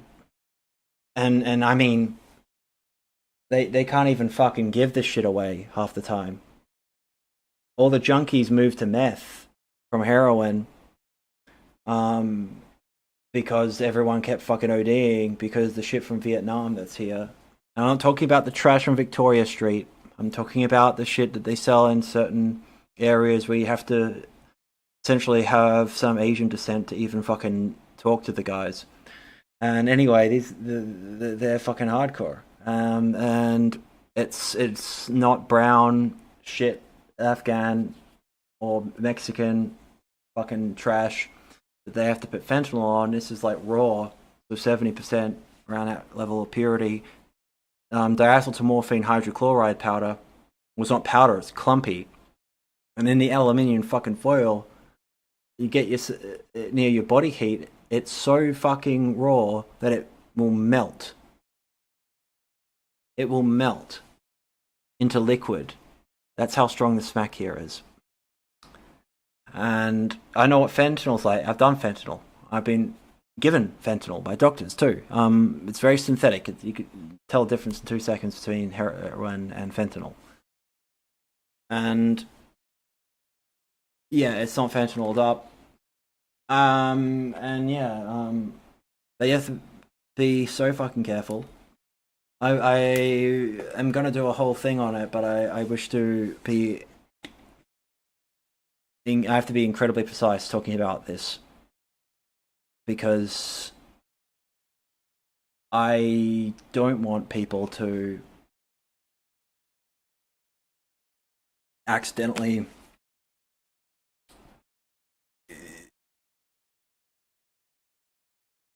kill themselves or anything like that by accident over information I give that might be. Yeah, I need to, but it's something that's I've been thinking about a lot. Anyway, why you're having issues is you're not adapting to the circumstances. I mean, it's not just that, but look, he discovered it, by the way. Yeah. So I was looking at them and then I started seeing iconography. They're like this. I recognise outside of my work, I'm be like cold stuff. Not that I practice or anything like that. Okay. I'm gonna give a few little insights because I'm famous and you guys aren't. No, I'm fucking kidding. I will give you some insights because I have talked to Jake Hammerhand in private. He is interested in this stuff. He is interested in a sincere way. I think I even commented on this, and I did, and no one liked it. I'll like it. Jake Hanrahan is my hero and best. Oh fucking hell! I'm sorry, dude. However, to give him credit, he has been sincere. Jake is legitimately interested in occult movements. I know this from the times we have spoken about all kinds of weird stuff before. I was banned on X and had to delete the private comms account that was in touch with him on. Whatever happened and slights to be both privately real or imagined, I believe I was mistaken about Drake in some ways. I feel it's important to state he is being completely sincere in his video to who he is privately as a person and his interests and perspectives, and deserves to be respected for the fact that someone on his level would be with his kind of profile would even try covering the mess that is the O9A. See, Jake, I try to be nice.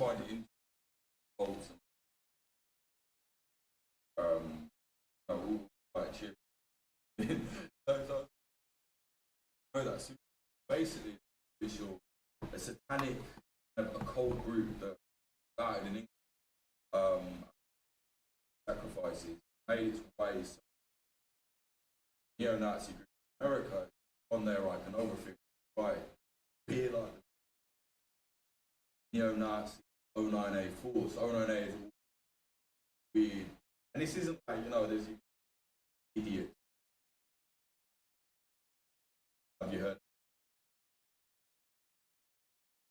It's unfortunately masking a very real issue, blowing it out of proportion. Okay, he's completely right here. I can't disagree with anything you just said then. This was real. He's talking about like the Hampstead hoax and shit like that. Okay, so see, I'm trying to be nice. Don't copy strike me for this shit. I'm giving this is fair use. So this is a real group. Oh, that's fascinating. And this Nazi group took on O9A iconography. Even kind of became more interested in O9A. Wait, when was this? When was this published? June 3rd. Okay. Anyway. Yeah, it's just the founder of it. He was a former neo-Nazi terrorist. Then he converted to Islam and he's like an extremist. He wrote a whole book about how great like Al-Qaeda is. Some of it like it's pretty based, Stop that and he likes stuff. He's the guy that's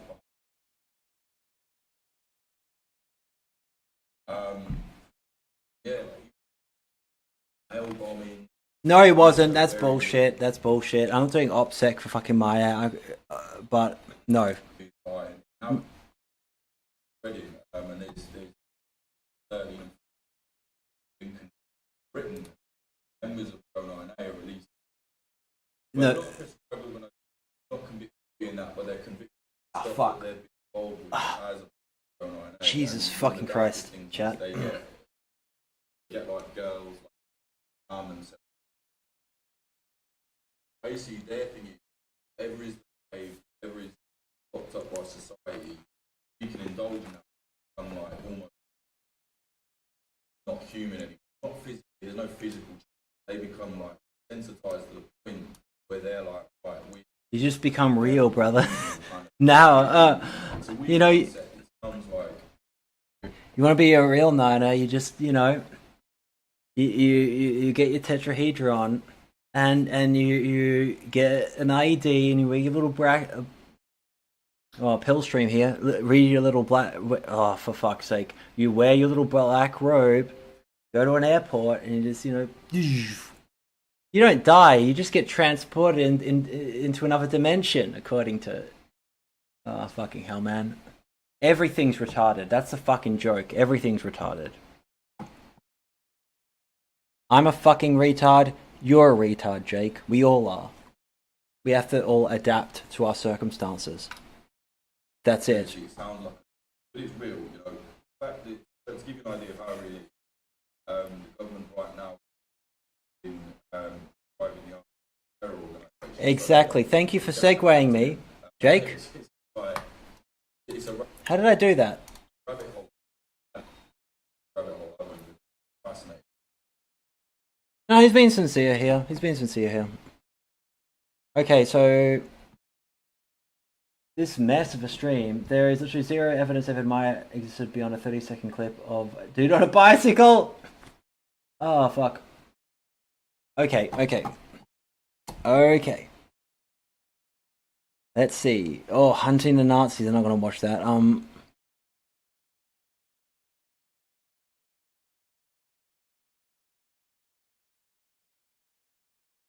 it was me. Okay.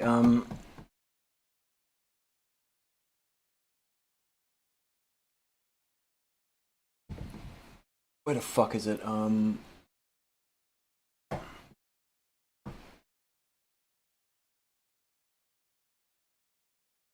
Do my usual thing. It's taking me for fucking ever to get to the fucking point. One of the reasons I haven't covered things in the way I've wanted to a lot of time is because of my worrying about naturally, you know, being banned and shit like that. And oh yeah, I've already got to open another tab on another thing. Okay. This joke picture aside,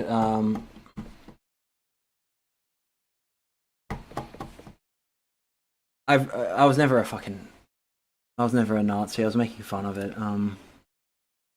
That's the thing. We all have different ways of fucking dealing with shit. Mine is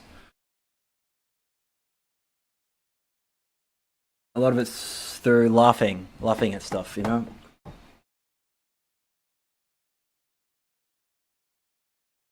Where is it? Here we go.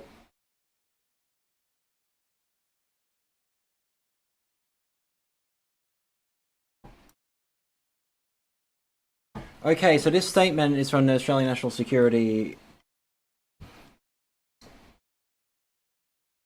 Don't call them, okay? Seriously, don't fucking call them.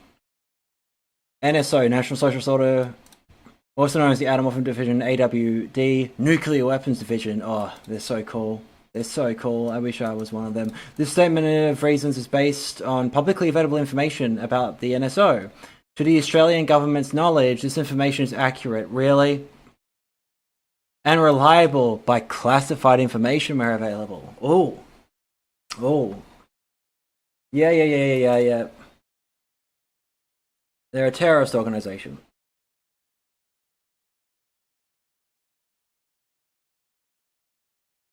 The NSO, forming a nationalist and racist violent extremist group, a nerve group. Does that remind you of anything?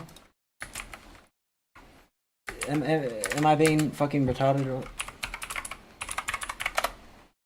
Yeah. I didn't know they were part of fucking Nerve.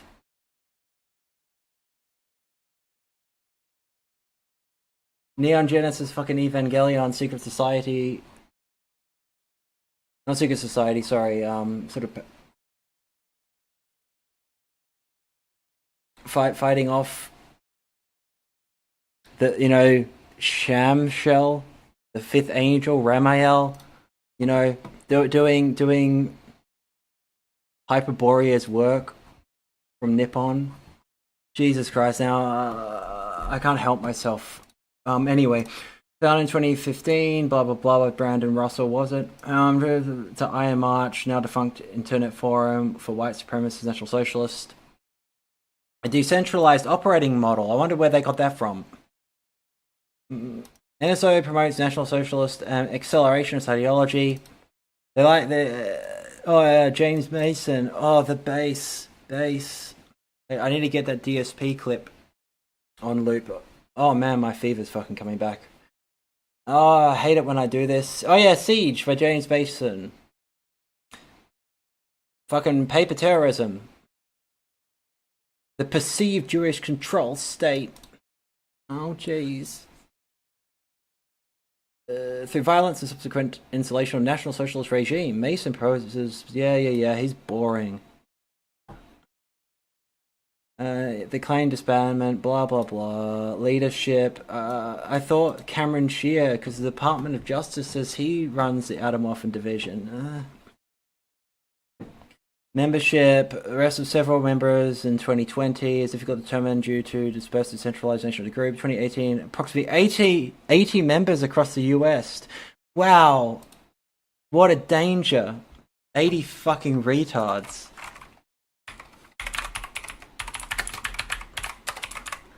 Who fucking, I know how they operate. I was going to explain how they operate because I've dealt with them. Oh, they're so fucking cool. I am positive that these are fucking fake guns. Well, at least some of them are. Like, I made fun of that guy because that does not look like... That doesn't look legit. And his expression is fucking hilarious. Anyway.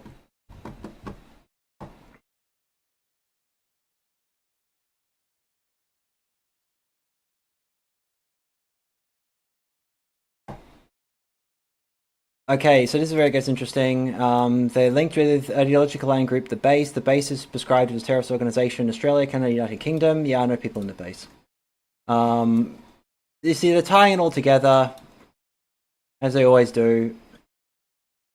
And, oh, here it is. The NSO, cell leader Caleb Cole, and 3 other members. This whole situation,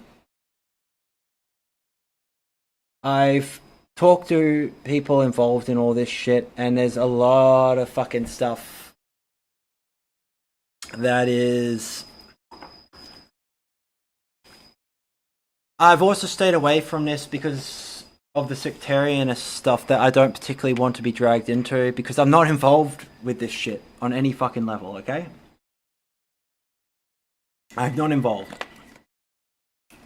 Beyond just talking to fucking people. That's it. Do you think I look like I want to fuck around with this stuff? Well, yeah, you know, I've had stuff delivered to me in the mail too.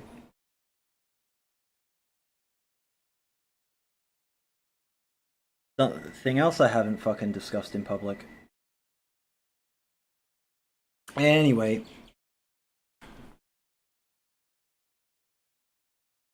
Delivered posters. Oh, how intimidating.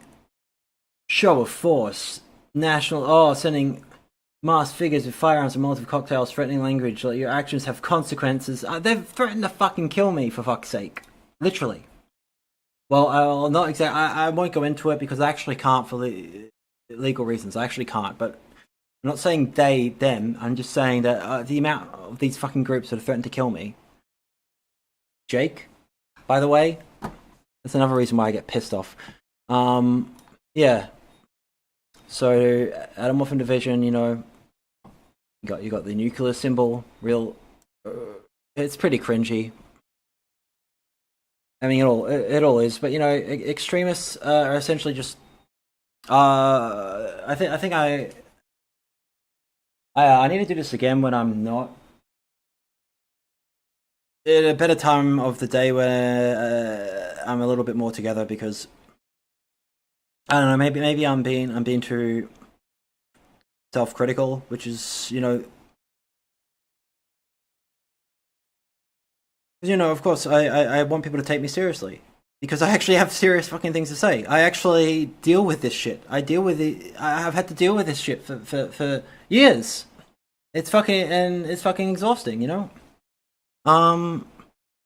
Anyway, you know, like, they see the ruin of the world. Everything comes down to cycles. There are kind of 3 types of extremists, okay? You know, one are the amoral opportunists who want fame, and other come in from usually other base motives, like, you know, wanting to do something cool or violent or whatever. And because they didn't have an opportunity to get that out of their systems, a lot of them are sort of sexually inadequate types. I'm saying this, not all. Sort of one of three types have kind of met over the years. And they don't really have any actual belief, they just care about what they can get out of it. And these make the most noise a lot of the time, but are not representative of the majority. And then there's, of course, the second type, which are informants, for usually two different reasons, out of either fear or out of monetary gain and, you know, the MICE acronym, all that shit. And spooks. Three are the true believers who actually care about the world in general. That's why they're part of it. They want to change the fucking world. They want an all-encompassing system to replace what they see as the absolute decline and decay of their society, be it in the fucking Philippines, where they want, in this case, communism. And these are true believers. I need to show videos of these kids. So these are true fucking believers. Oh, fuck. Doesn't mean that they're people behind it are, but, you know, everyone's been used. Everyone's been fucking used on every fucking level. And the people that suffer are the true believers. And that's a sad thing, because the true believers have potential. And, you know, we're in a society where we're stuck. And the more you ostracize people, the more you push people to the fucking fringes of society, the more and more they move towards extremism. So, you know, like making little fuck off edgy jokes like me doing a few things like that.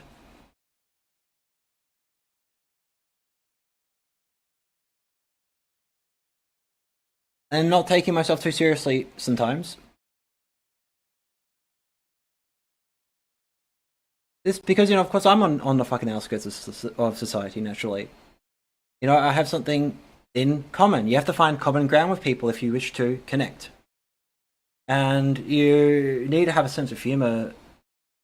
I mean, a lot of extremists don't, but, you know, the thing is a lot are really fucking sincere, and they have potential, and then they're swooped up by, usually as teenagers, by these pieces of shit, be them amoral opportunists or, you know, and they're just completely fucked over. And we're seeing more and more. So reconnection successful. Okay, good. Okay, so you know, people of my fucking age group right now, and I'm gonna sound like the typical alt-right pundit or whatever. Think of me what you will.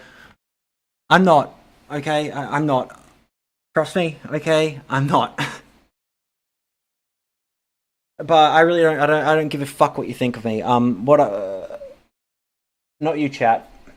But in general, a lot of these people actually really fucking care, and they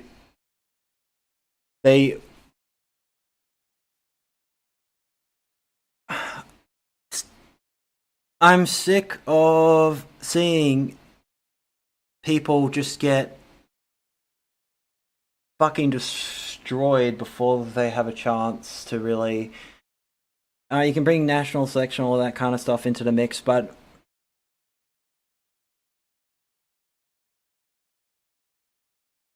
you're pushing young men in particular, the most dangerous, into the outskirts of society where they're in general failing, and masculinity is failing, and masculinity is required because, you know,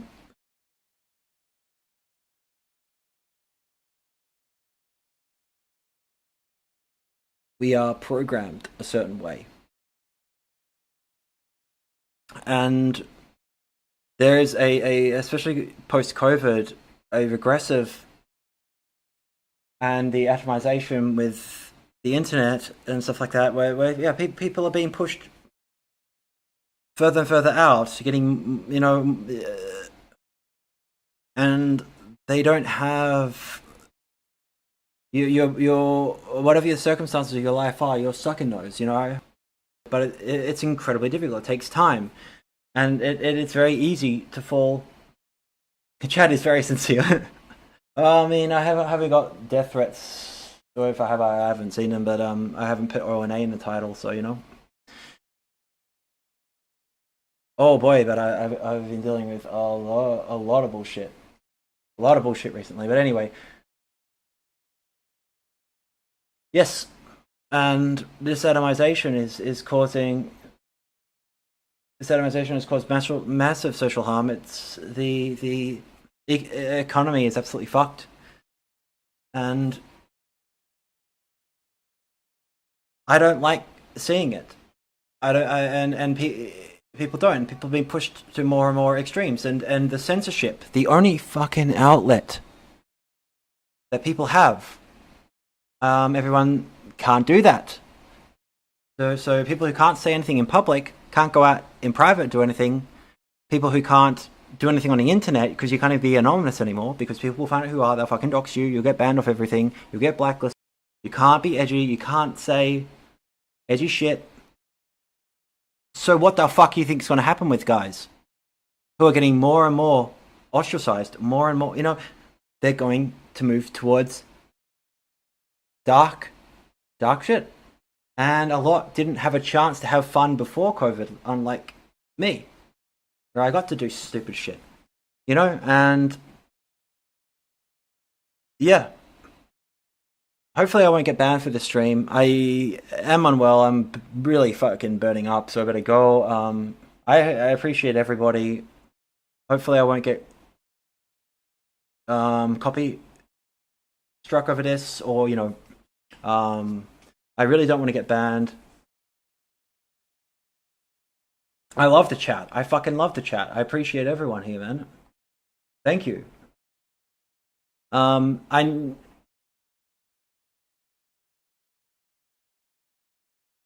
gonna sound a bit lame, but you know, like I'm not very well at the moment. I'm trying my best to. I wanted to come in really fucking strong and professional, and not have it as a convoluted fever dream mess. But you know, like,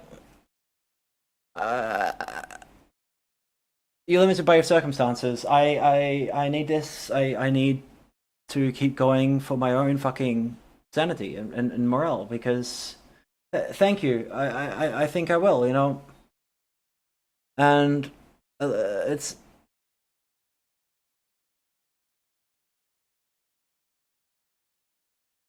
I want to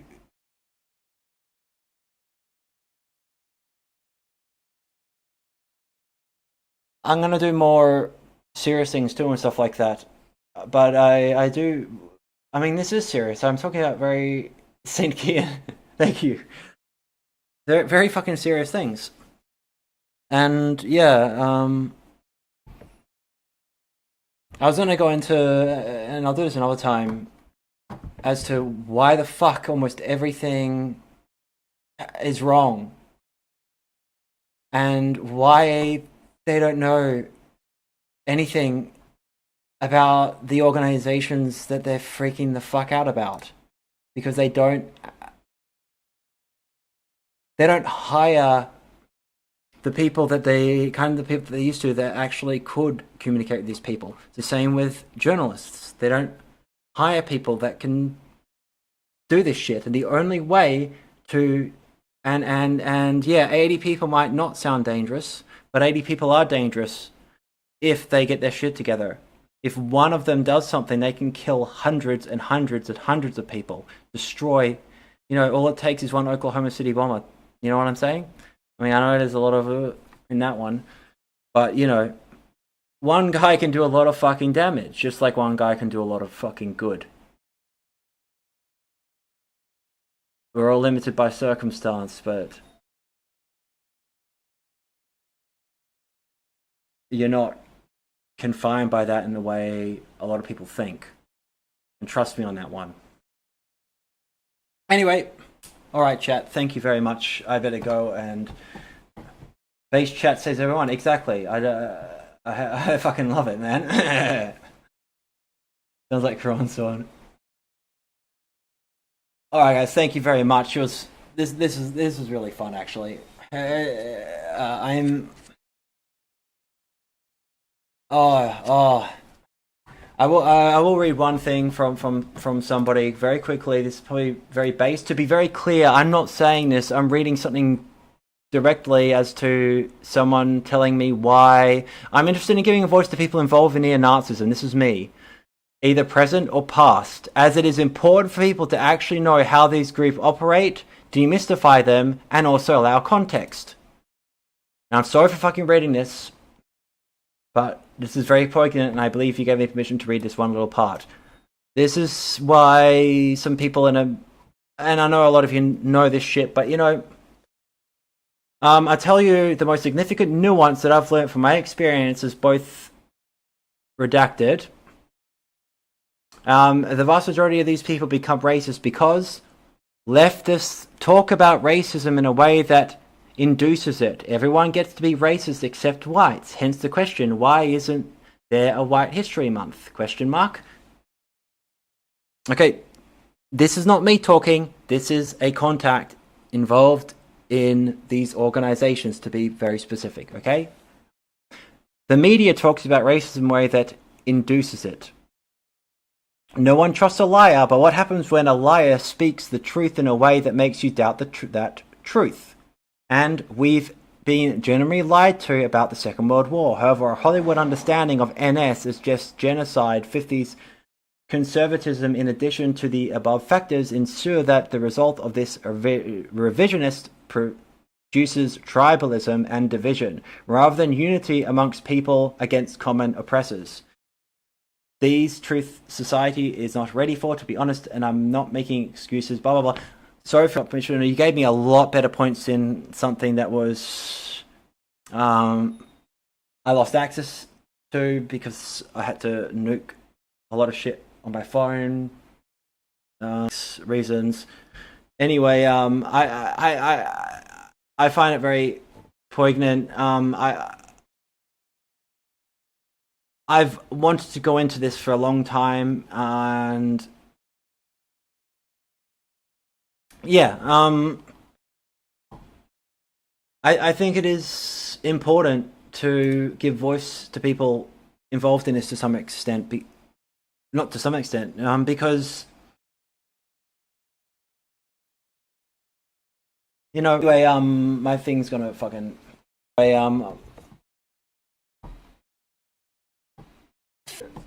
my internet's killing itself anyway, so I will actually go now. But if this is fun, I think I'm gonna work out what I can with this, and I'll still make some serious things, but with my health at the moment. I just need to, but fuck, you know, it's been fun. It's been fun, guys. Thank you, chat, and stay safe. Oh, probable threat. No, the thing of chat are interesting as communist ones actually. But if I go to the list. Not a single communist one. I wonder why that is, chat. I wonder why that is. You got the Islamists, and you got Atom Orphan Division, the base, where they blame also fucking the ONA for all of it, of course. Why don't you just put the ONA through as a designated terrorist organization? I know you're trying to, and you will. Where is it? Where they mention the ONA over and over again? Not that I give a fuck. I'm not ONA either. I just fucking worked with the ONA to deal with fucking pedophile networks. And also because it's an important subject matter that wasn't being covered properly. Where is it? This is important. And I'll fucking go.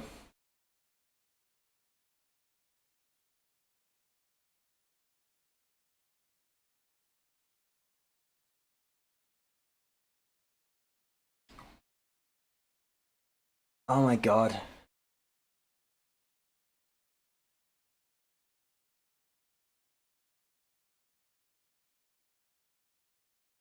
Brought to you by the Chinese Communist Party, because that's who I really work for.